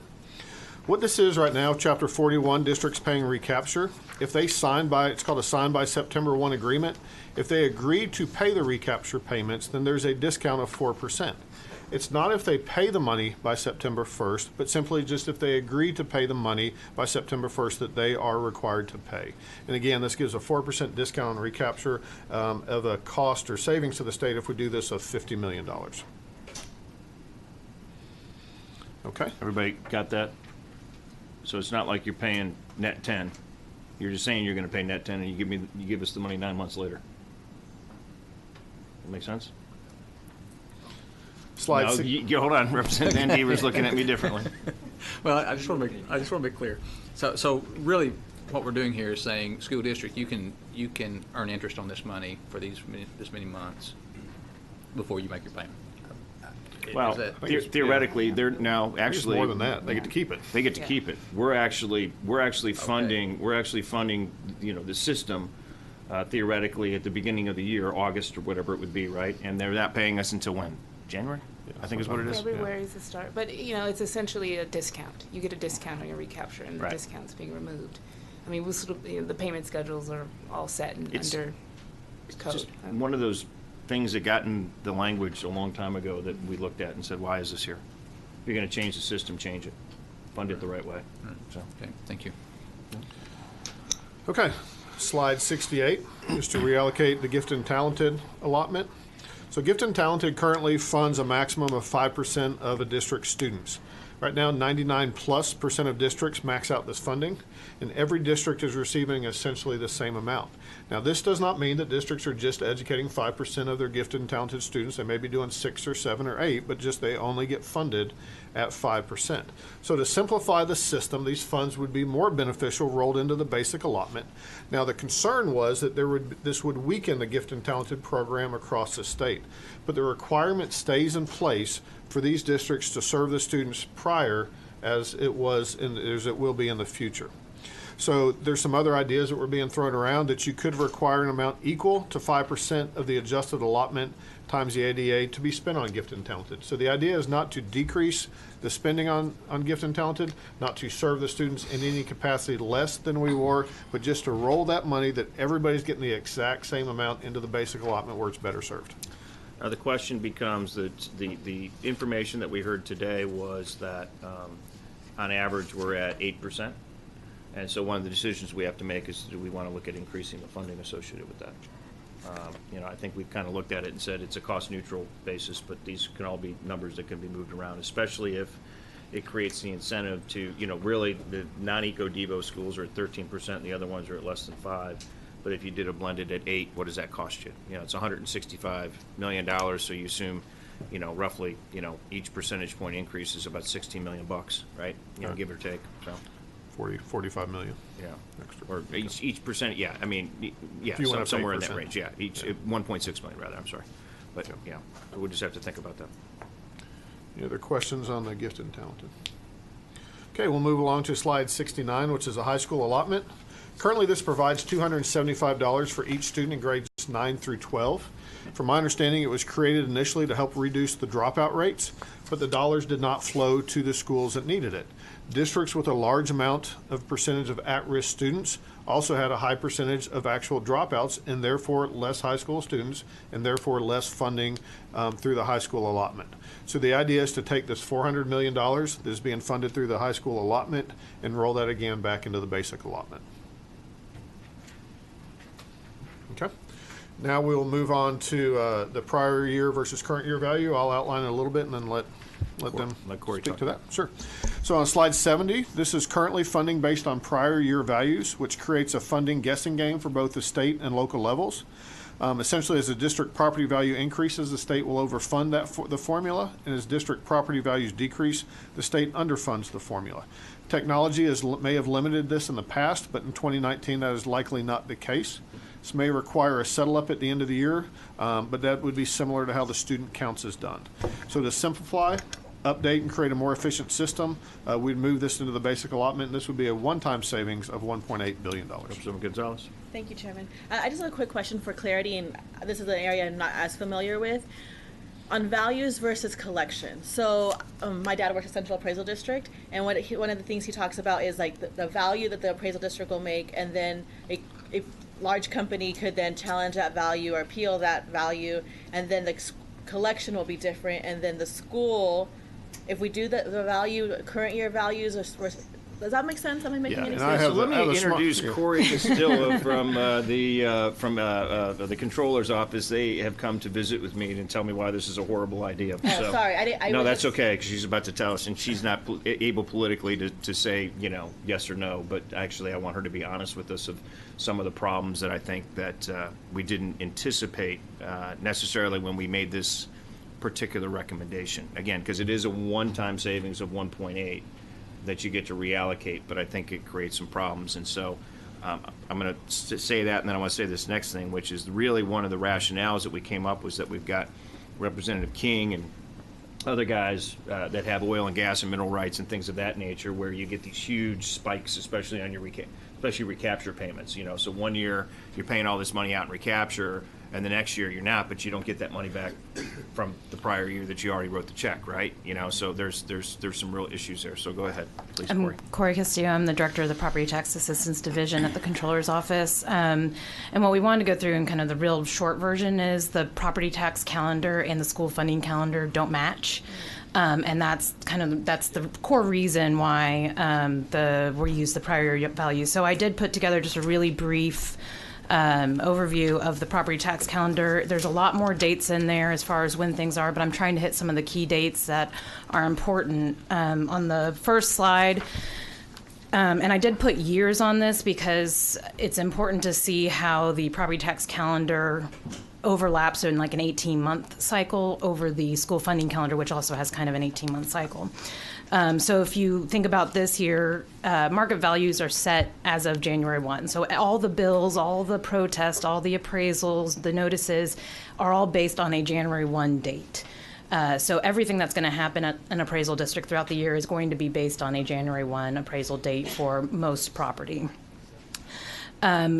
Then you see the next big key date is in July, usually July 25th. There is a property tax bill out right now, the HB2 and SB2, that has some shifting in those dates. But as the current law is, it's July, and then for some large districts, August is when the appraisal review board certifies the appraisal roll. So this is the first time in the calendar year when you actually have a list of property values. That's what ends up going to the different taxing units so that they can actually look at what they're going to have to be able to set their budgets and set their tax rates. We ask for the appraisal districts to start sending us their roll, so that we can start doing our verification in the property value study, and that occurs through August, October. Those months is when they start sending the rolls to us through a submission system. Right now, September 29th is the date for taxing units to adopt their tax rate. Again, there's a bill out currently, SB2 and HB2, that talk about making a uniform date for election, which would also push this date back further.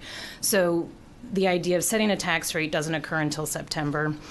In December is when we actually finalize all of our intake of all the certified rolls, and that's when we start doing our PVS. In January of the next year is when we actually do our initial certification of our property value study, which is when we go in and look to ensure that appraisal districts are appraising at market value. Then we go through a protest period where the school districts are able to come in and disagree with our value. Sometimes it's a self-report protest, which means they've given us information that may not be accurate, or the appraisal district has. They want to correct some of those things. And then in August is when we actually certify our final value. But as you see, it's for the prior year. If you go to the next page, this is when I've kind of attempted to layer the two calendars together so you can kind of see some key dates. Sorry, Mr. Chairman. Yes, go ahead. So this, under August, is supposed to be 2018, not 2019? Yes, that's correct. Okay, so in August 2020, you're certifying 2018? 2019. In August of 2020 will be the 2019 property value study. Okay. Okay, thank you. So the next slide, the page 3, has an attempt to kind of layer the two into each other. So you can see, and I hit some key dates, but if there's any specific questions about the school finance piece, I'm not the one to ask. But in July or summer is when TEA does their preliminary summary of finance for the upcoming school year. And so if you look at our calendar for the property tax, you're not even setting the appraisal rolls are not actually sent to the taxing units, including school districts, until the end of that month. So there's a summary of finance that's occurring before we even know what the property values are from the appraisal district. In September is actually when the payments start getting made. So again, if you look back at the property tax calendar, tax rates may not even be set yet. And there is property values and collections data and things that are based on tax rates. So there's certain exemptions, tax ceilings that are tied to the setting of the tax rate. You don't know how much a ceiling will cost until you know what the tax rate's going to be. And then you see in January is when we're actually getting our preliminary findings for the property value for that year. February is when TEA goes through and does their updates to the legislative payment update, which helps adjust their cash flows related to what the payment may be for that year.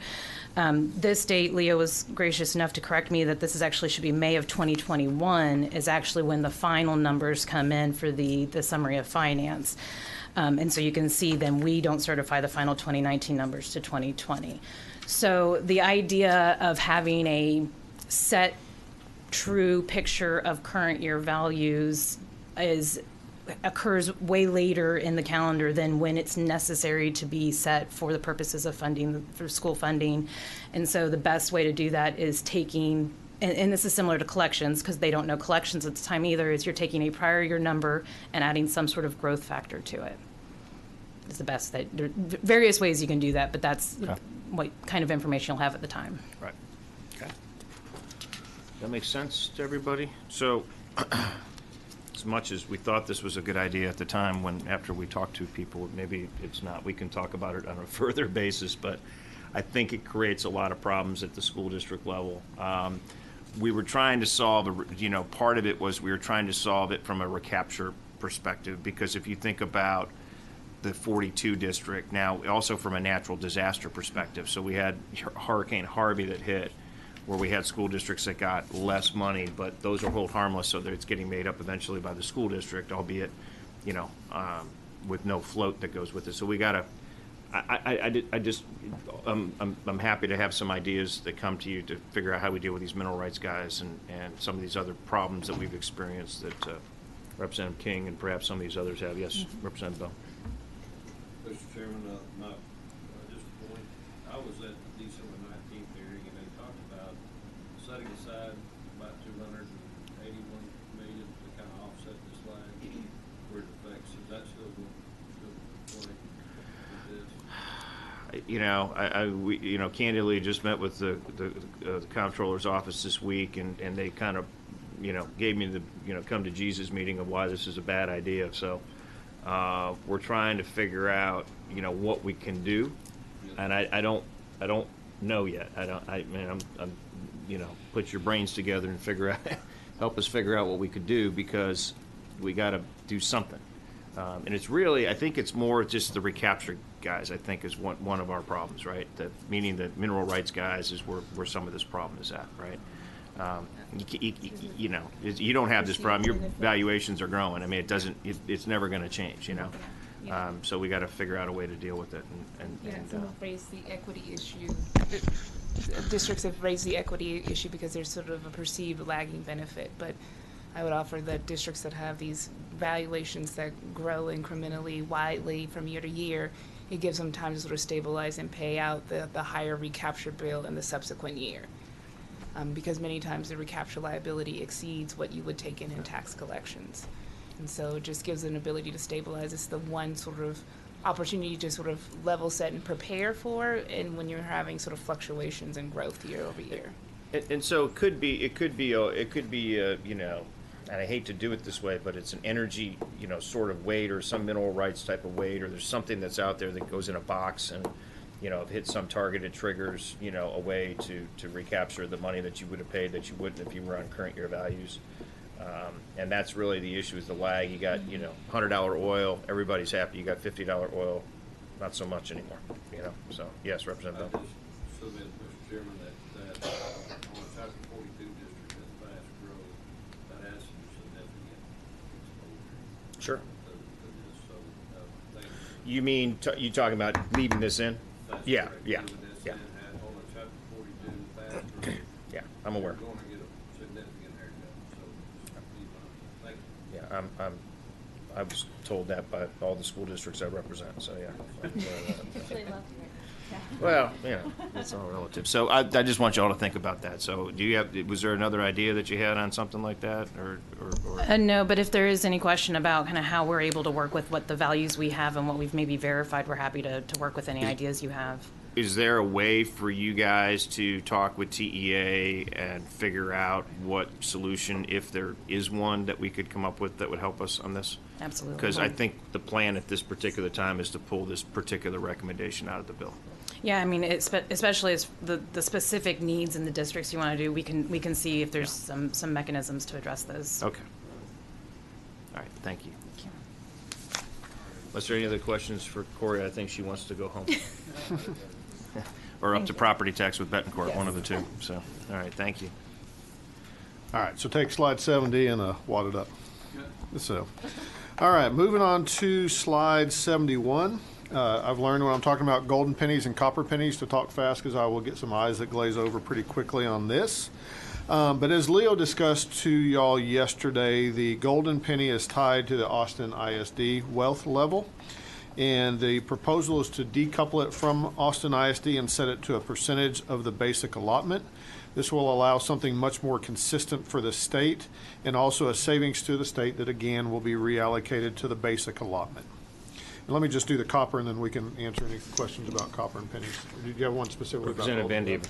Well, yeah, and I don't mean to interrupt you, but I guess what comes to mind for me is, so a district has passed a TRE based on the value of these pennies. So ultimately, is that district going to see a reduction in value of these pennies at the end of this calculation? Yeah, I think, and correct me if I'm wrong, Chairman,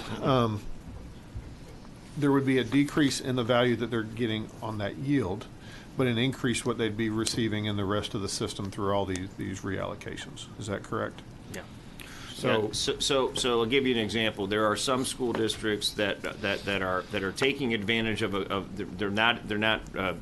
perhaps they're taking advantage of their golden pennies, but not using the entire Tier 1 funding, which was never supposed to happen. That wasn't the way the system was supposed to work. Right. And so you're taking advantage of your golden pennies, which are enriched in a different way from your Tier 1 pennies, right? And the thought process was that, at the time when they did this, it was tied, in 2006, it was tied to Austin ISD, which is at 95% of the wealth at that particular time. It's now basically 100%. So the difference between Tier 1 golden pennies and Tier 2 is not, it doesn't make any sense anymore. The point is that you're going to look at this and put it as a percentage. You're going to tie it to a percentage versus, as we go forward, which will then create that mechanism. So school districts that have done a TRE that are taxing above $1, meaning in the only way, you get the first 4 cents with the board and everything bound that goes to TRE, you're going to benefit, because you're going to talk about Tier 2 in a second, right? Yeah. I'll tell you where the benefit's at. So Okay. you wait for it. Okay, I'll hold up. Thank you. okay, next slide, which is slide 72, which is the Tier 2 copper pennies. Currently, this has a yield of $31.95, and the idea is to move this yield up to $43.50. There would be an initial automatic compression of the tax rate, which would give taxpayers immediate property tax relief, and also districts' capacity to increase their funding after a period of time. The Commission discussed this, but still have some thoughts to work through on how that compression will go. But this would also be tied to a percentage of the basic allotment, whatever that $43.50 ended up being. So the answer is, at the time when we did the Tier 2 pennies, which was statutorily put into $31.95. That was back in 2006. It was tied to the 88th percentile, which at the time was Dallas ISD. Now that, if you look at that from that percentage, it's really gone down to about the 47th percentile, I think, is what we figured out, right? So that's what it represents, the 47th percentile of all districts. We're pegging it to be at 75%. So now it'll be indexed. And so when you think about wealth as you continue to grow, it's going to be at 75%. So if you've done I'm going to give you a perfect example. If you've done a TRE and you're at $1.17, we have 399 school districts at $1.17. If you've done a TRE, we enrich the Tier 2 pennies And remember, you're already taxing at the tier 1 level, and it'll make sure the golden pennies are enriched, because remember, you're tied everything to the basic allotment. So every penny is going to be worth more regardless, because it's tied to the basic allotment as you're going forward, right? Because we're going to pump up the money that goes into the basic allotment. So those pennies are going to be worth more. Once you tie the 75%, a school district like Gumbel ISD theoretically could have a tax rate that could be lowered between 7 to 10 cents. And so you get that compression. One of the other things, though, we talked about is that we got to put this in, is that if you've already done a TRE, we want to incentivize the school districts to lower their tax rate, and then we'll give them a one-time vote of the board like they did for the golden pennies. So that you remember, for those of us that had to vote for those before, give them one time, they can go back up. And then if they go again, then they'd have to go do another TRE. But we'd give them kind of a freebie to be able to do that. We got to figure out that language. So yes.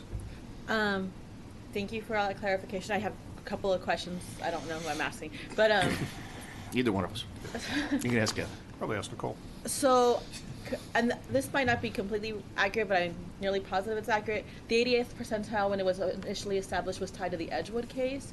So if you bring it down to the 75th, do we have a constitutional problem possibly? And or why did the commission consider, instead of putting, I'm glad you're putting it to a percentile as opposed to what, but have you considered putting it at the 88th, where it was previously at? Or you want to put it at, and why the 75th as opposed to the 88th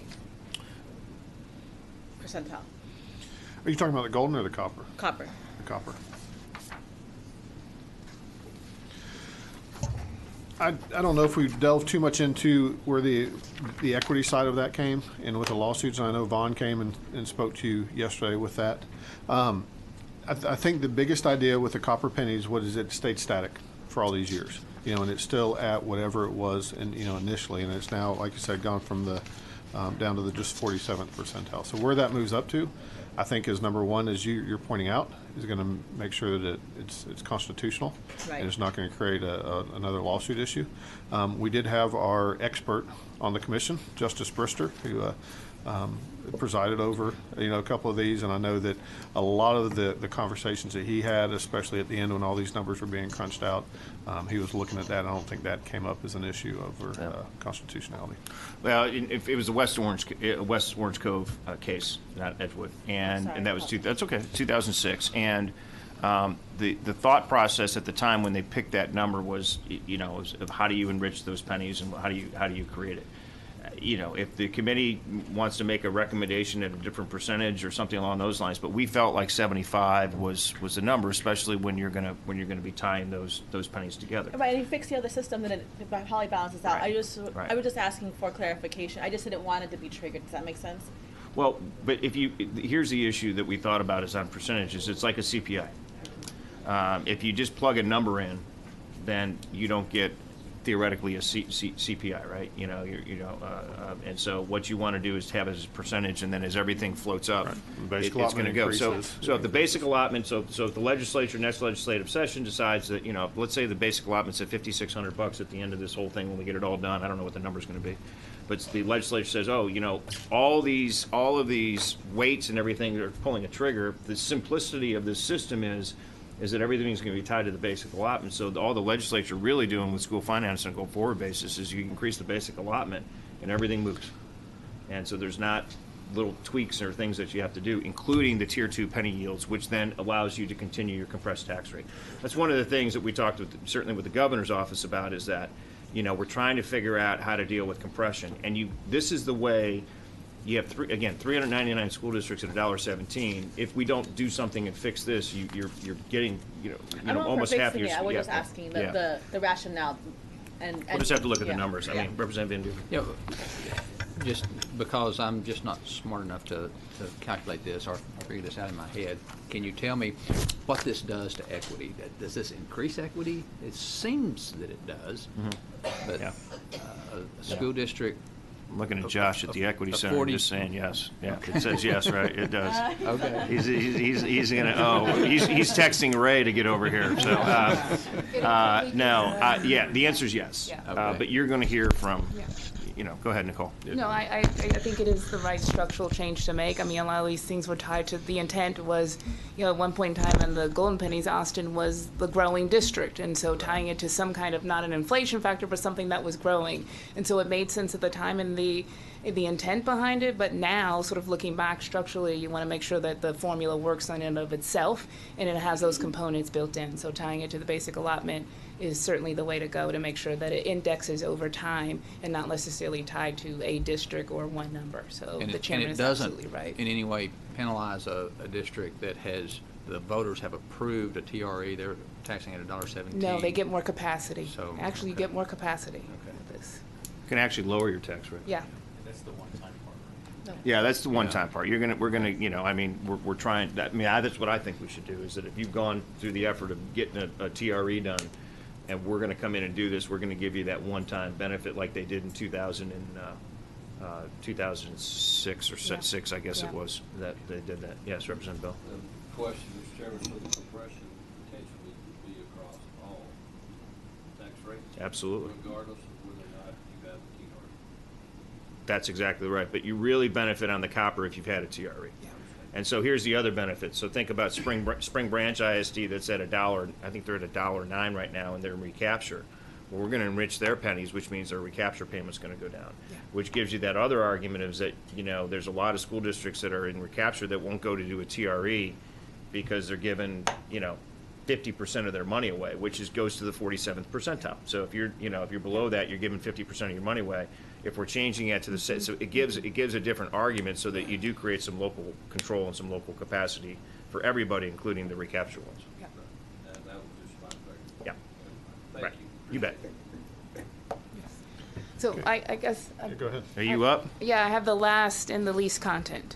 I was on the revenue working group, and we had some.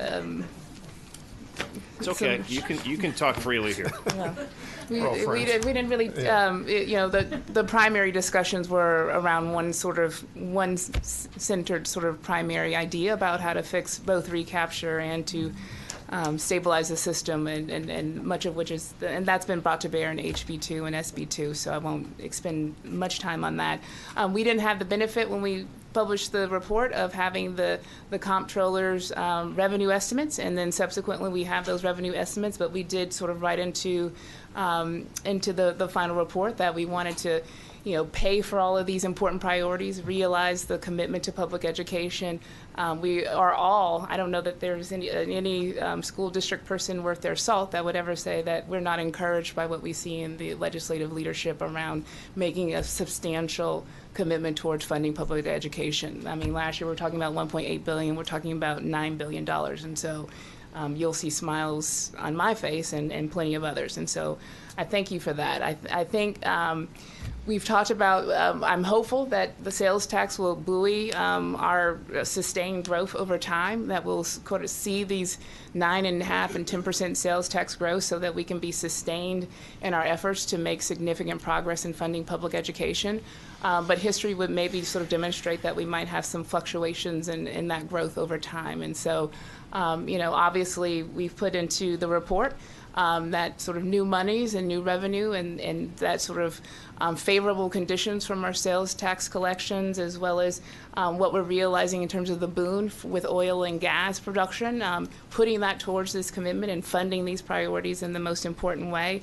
I do think that we heard some testimony across the entire commission, not necessarily in the revenue working group, about how it's important for the state to sort of look at its tax policy and looking towards diversification to ensure sustainability in the out years. And I do think that that's something that you could certainly take up with take some actions to sort of look at that.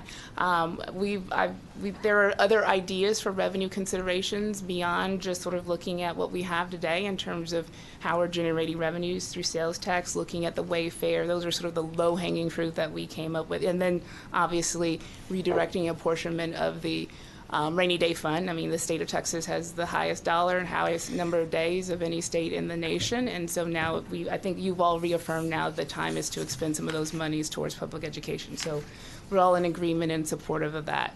But definitely looking at it over time, we don't want to sort of erode the large, significant step that we're taking with curing some of these challenges in the school finance law. We want the reform to be sustained over time. And so there are other ideas that we put on the table that weren't necessarily vetted and taken up by the working group, but that could allow for our tax policy to be more diversified. Because as our chairman of the School Finance Commission said, you know, we could have targeted spending towards really having to create the biggest impact for our students, right? Through targeted and looking at ELL weights and comp ed weights and really sort of making sure that school districts have what they need to serve the most vulnerable populations. Or you can go an inch deep, mile wide. And I think when it comes to taxation, we probably should be going an inch deep, mile wide. That really should be the goal, to sort of spread the burden so that we are not overburdening sort of a single group of property taxpayers. Representative Bernal has a question.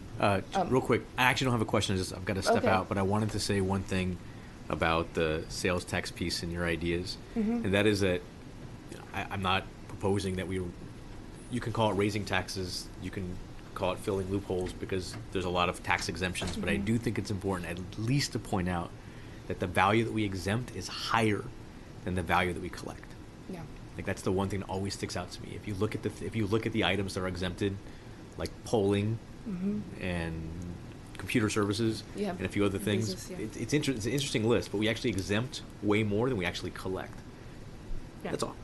So these ideas are put on the table, updating, indexing some of those old sort of things like the motor fuels. A lot of states are taking that up because the market conditions are changing, looking at new sort of technologies, you know, hybrids, and a whole list, rolling back exemptions, exclusions, just taking a look at them to sort of expand the base, the pool, because until we sort of expand the revenue pool, we're still going to be highly dependent on local property taxpayers to fund public education. Looking at some of the substance abuse sort of exemptions that were rolled back in school districts. Trauma, one of our big expenses is trauma related, mental health support, and so substance abuse, opiates, those are kinds of things that show up on our schoolyards as costs that could be sort of mitigated if we were to roll back some of these exemptions. And looking at other things like new tax options and providing the possibility of local sales tax for property tax relief. I know in Austin we could probably lower our tax rate 19 cents if we were to pay the apportionment of our recapture through a potential sales tax. I know that doesn't affect every school district equally, but these are sort of things that you could sort of look at as the state sort of looks to sort of stabilize the funding over time. Because what we do know is that good programming costs, and we want to make sure that we don't erode the $9 billion potential dollars that we're actually putting in new dollars. There are other ways to sort of provide recapture relief and sort of context around it, limiting some of the recapture, looking at consolidating and increasing some of the wealth levels like we're already doing in the expenditure committee. Mitigating some of the effects of middle to low income through circuit breakers and teachers, quite frankly, whom we can't pay through some kind of assessment reliefs.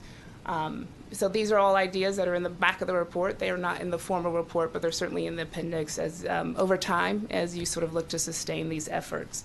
Lastly, I would say you don't always have to give more dollars to provide more funding capacity. We've been talking to the commission about spending compliance and rules and letting schools better align the monies towards where the program needs are. You've heard a lot of the spirit in that tone in some of the recommendations and sort of providing the flexibility. One of which is that we can't expend the bilingual allotment on teacher salaries. We can't buy a teacher to sort of reduce class size for kids that have intensive needs. It has to be used as a stipend. And so I think maybe some of the intent in the laws have not kept pace with how the program needs to be aligned today. And so looking for these spending flexibilities that probably no one intended that you couldn't use your comp ed dollars for at-risk to provide daycare services for students that wanted to extend their, continue to go to school and you want to support those at-risk students, or utilizing, at-risk dollars for pre-K, or improving teacher quality funding. I mean, that probably wasn't the intent when those spending and compliance rules were put into place. There are ways to track the monies to ensure that we're actually spending the monies on those kinds of spending areas and programs, but we don't necessarily have to tie the district's hands programmatically, really looking to sort of continue on the momentum of not tying the hands, providing some level of flexibility to move the dollars, as well as reducing mandates. I mean, we all know that, unfunded mandates and oversight and rules, every time there's a new rule, we probably have to hire a half-time FTE to enforce the compliance. And so I would offer that there are ways to add capacity, funding capacity, that are not necessarily require new dollars, although I'm happy with the new dollars that the leadership is proposing to put into public education. And so that's my short spiel. Thank you. I appreciate the opportunity to be here and take any questions that you may have. Can you go back to the local sales tax option that you've talked For about? property tax relief? Yeah, tell everybody how that, what your thought process is there. The thought process is that I've worked in states that have a local option sales tax for school districts. Many of them had zero to no debt. You can sort of actually present rules as to how the monies are used, but my thought is that any school district, not necessarily just a recapture, you'd have a 1 penny sales tax. You'd have to extend the sales tax provision to allow for an additional penny that would be available to school districts, and you would basically swap out the requirement of property tax and utilize the sales tax revenue to put in that local share. So in Austin, we're going to send $671 million to the state under recapture. That's like half of every M&O tax dollar collected. Next year, it's going to be half of every tax dollar. And so if I had a 1 penny sales tax, right, because in Austin, people parachute into our communities every day. They wear and tear on our infrastructure. They're the biggest consumers of our educational workforce when they come in and they consume services and support that we've educated. And so there's no real benefit for the school district to realize some offsets to those costs to that human capital infrastructure. So the thinking is if there was a local option sales tax for property tax relief, voters could authorize an additional penny on the sales tax for school districts. We collect those revenues and swap it out for what we would have otherwise paid in local property tax collections. I could lower my tax rate 19 cents in Austin.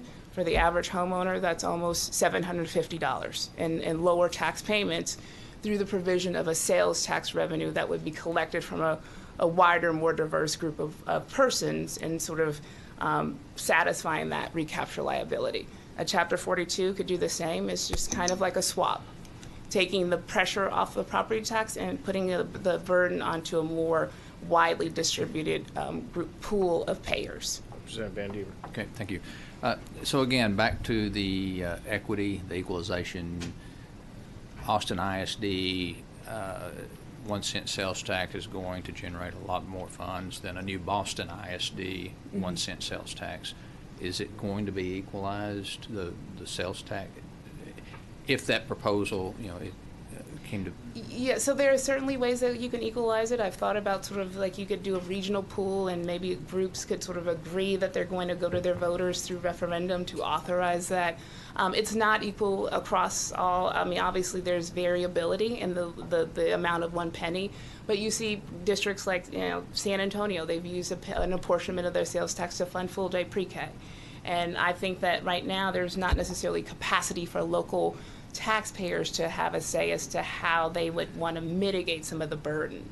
And so increasing that capacity in my mind would at least begin the conversation with voters as to how they make those obligations and provide the local share. But it's not equal and equitable unless the state increases this by a penny sales tax. Yeah, and I like the premise of giving the local taxpayers an opportunity to have to be able to impact their local school district that way, but again, knowing that there are school districts out there. I mean, there are school districts who are maybe not even in a city that would have a sales tax, and so how do we offer the same opportunity to all districts in the state of Texas would be the right. I mean, you'd have to do the mechanism through the cities, right? The cities and the counties, they're the ones that really have sales tax options at this point in time. It can be something that the jurisdictions, a city or county jurisdiction could do on behalf of a school district for some sort of bracketed areas where the legislature could agree that you could either use it for, like we do for pre-K or pre-K services or something to meet a local share. But there's fluctuations. I mean, you can't cure for that unless the state just increases and does the collections. But I would say that we have that disparity anyway through cities and counties that already collects, sales tax. I do think that, and that exists today, if there's any capacity and school districts work with their local cities or county counterparts, they can fund pre-K with that. But I mean, that hasn't been subject to sort of the equity argument, but it still persists today. Representative Gonzalez. Were you done, Representative? Yeah, thank you. Okay, Representative Gonzalez. I appreciate the creative ideas in which the commission is bringing to us, beyond just what we have in the status quo.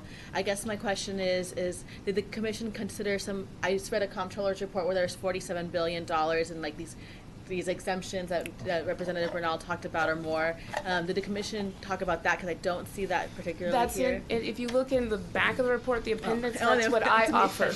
That's what I offer. The back It of wasn't the formally finance taken up by the revenue working group. There was about 40 different ideas on revenue. I did go through the comptroller's exemption report. I pulled out the ones that I thought were more receptive, like some of the more sort of commercial business exclusions that I think could be looked at that I find would be more acceptable in terms of an equity proposal. I mean, paying sort of services and fees on sort of high cost consulting or accounting services, in my mind, wouldn't necessarily adversely affect middle or low income, because I understand why the sales tax does generate a lot of it, the regressivity of it.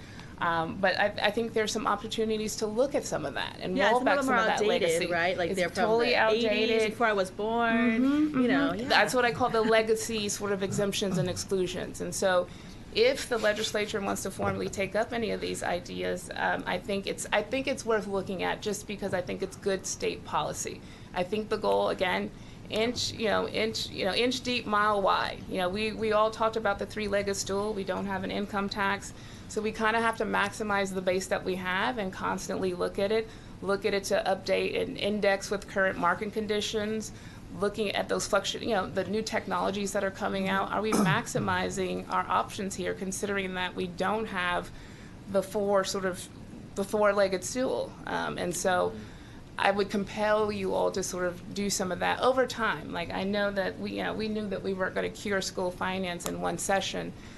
We're definitely almost halfway, 75% there, but we want to sustain these results. We want to make sure that property tax relief doesn't, over time, minimize our capacity, or that we're experiencing reduced opportunities to really see the kind of programming, or to sustain that teacher program. It grows to $1 billion over time. So we just want to make sure the money's there, basically. Yeah, and so I think that you have to look at these things to ensure that sustainability. Any other questions? Go over one more. Yeah, we'll go over one more slide, which is slide 76. Were you going to talk on that one, or? The recapture. Yeah. So I would say, we didn't adopt a specific revenue plan. We had a couple that we looked at, the governor's plans, TTARA, shared revenue, but there were some tenets that we felt were important in looking at what comes out of a revenue idea. Number one, that we look at reducing skyrocketing property taxes. And number two is you decrease recapture. And if you look at slide 76 there, you see the blue is where we're at in time, and green is where we're projected to go, and you see how that's going to continue to escalate there. So there's some plans that would limit the local property tax increase. The governor's plan, for example, would cap that, where the local share would stop that precipitous rise.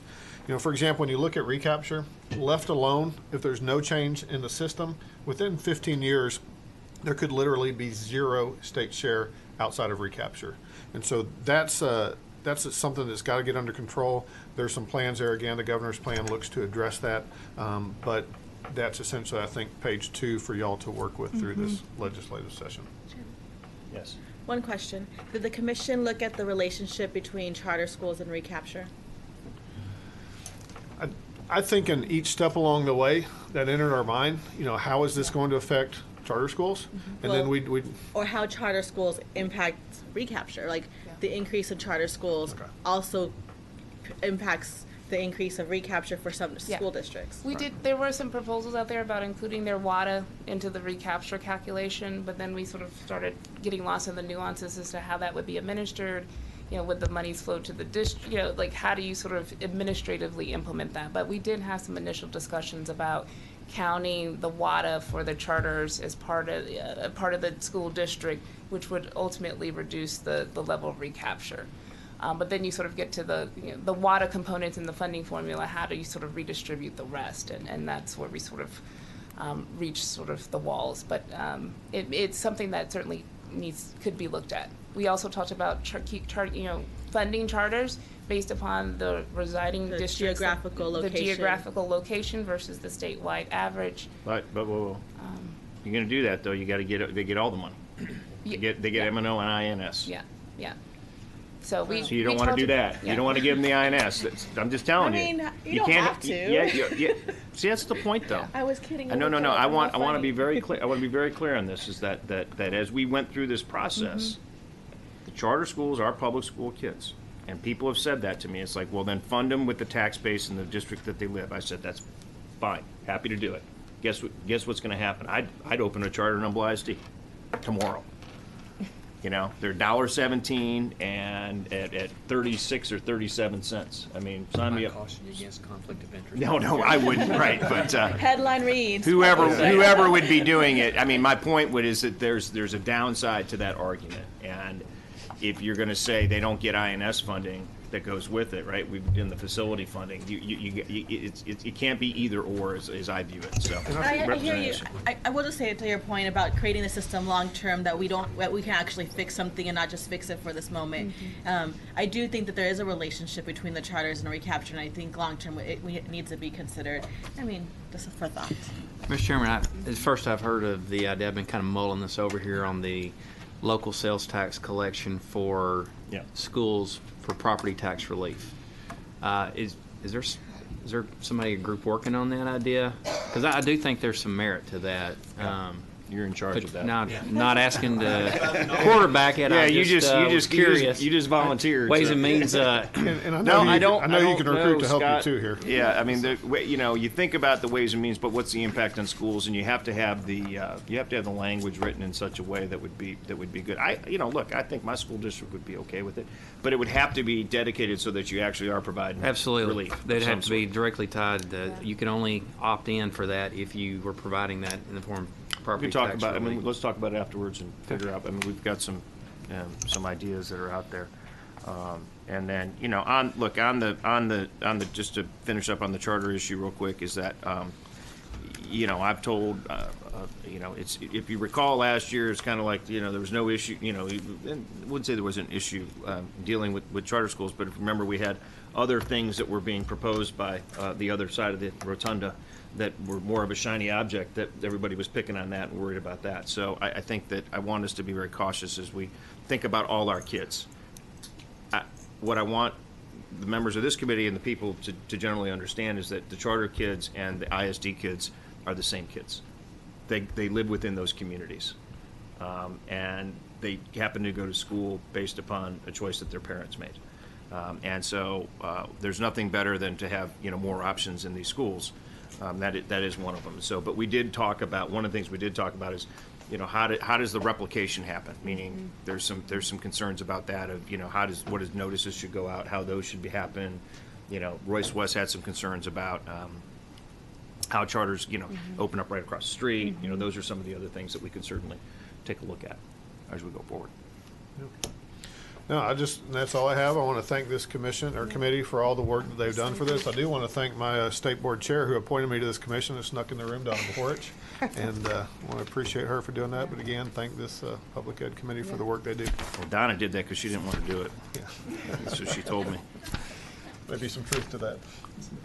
Okay. Any other questions for this as we go forward? Okay. Thank you all. Appreciate it. The ultimate plan is at this point, and some of you are starting to get like briefings, and we're going to go through a process of kind of where we're at from the perspective of the bill. You guys need to be briefed on an individual level, and we're starting those. In fact, they started today, and we're going to go through that process, and so everybody has the opportunity to participate, ask questions, and add as we go forward. I think the ultimate plan is, again, next week we're going to have invitations out. If you have somebody in particular, perhaps your school district that would like to come and talk about the hold harmless, or your school district that wants to talk about mental rights, or something that you want, we're going to have the 12th and 13th. We'll have days specifically for that, and you just need to get with Amy so we can invite. But she's got a long list. I mean, it's kind of a, Ken knows it's a lot of the same groups. But we want everybody to come and participate. And if you're in the audience and you want to come talk to us, you just need to let us know. We're going to be happy to listen to everybody that's there. Chairman, do you have a comment on this testimony? Well, what I think, yeah, that's a good point. We're going to talk about the groups. I think the plan would be is that, if we're going in after adjournment, that by every day we'll be done by about 5 o'clock.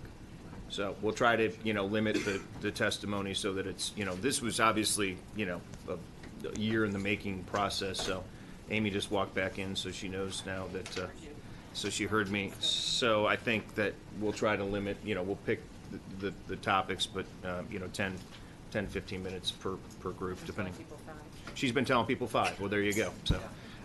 So, but we're going to have a ton of people in. So if you want to come talk to us, you need to let us know, and we'll get you on the agenda. This is open to anybody. We are not going to do public testimony, however, at this particular time. But if you're interested and you've got a constituency, whether it's a school group or a teacher group, or it's TASA or TASB or TASBO, or rural guys, small guys, equity center, just make sure that you contact our office and we'll get you on the list. And if you have somebody in particular that you want to bring, a school board member or school district or something like that, please let us know and we'll have them invited. Okay? Any other questions, comments before we close? All right, we will see you next week upon adjournment. Committee on Public Education stands adjourned, subject to call the chair.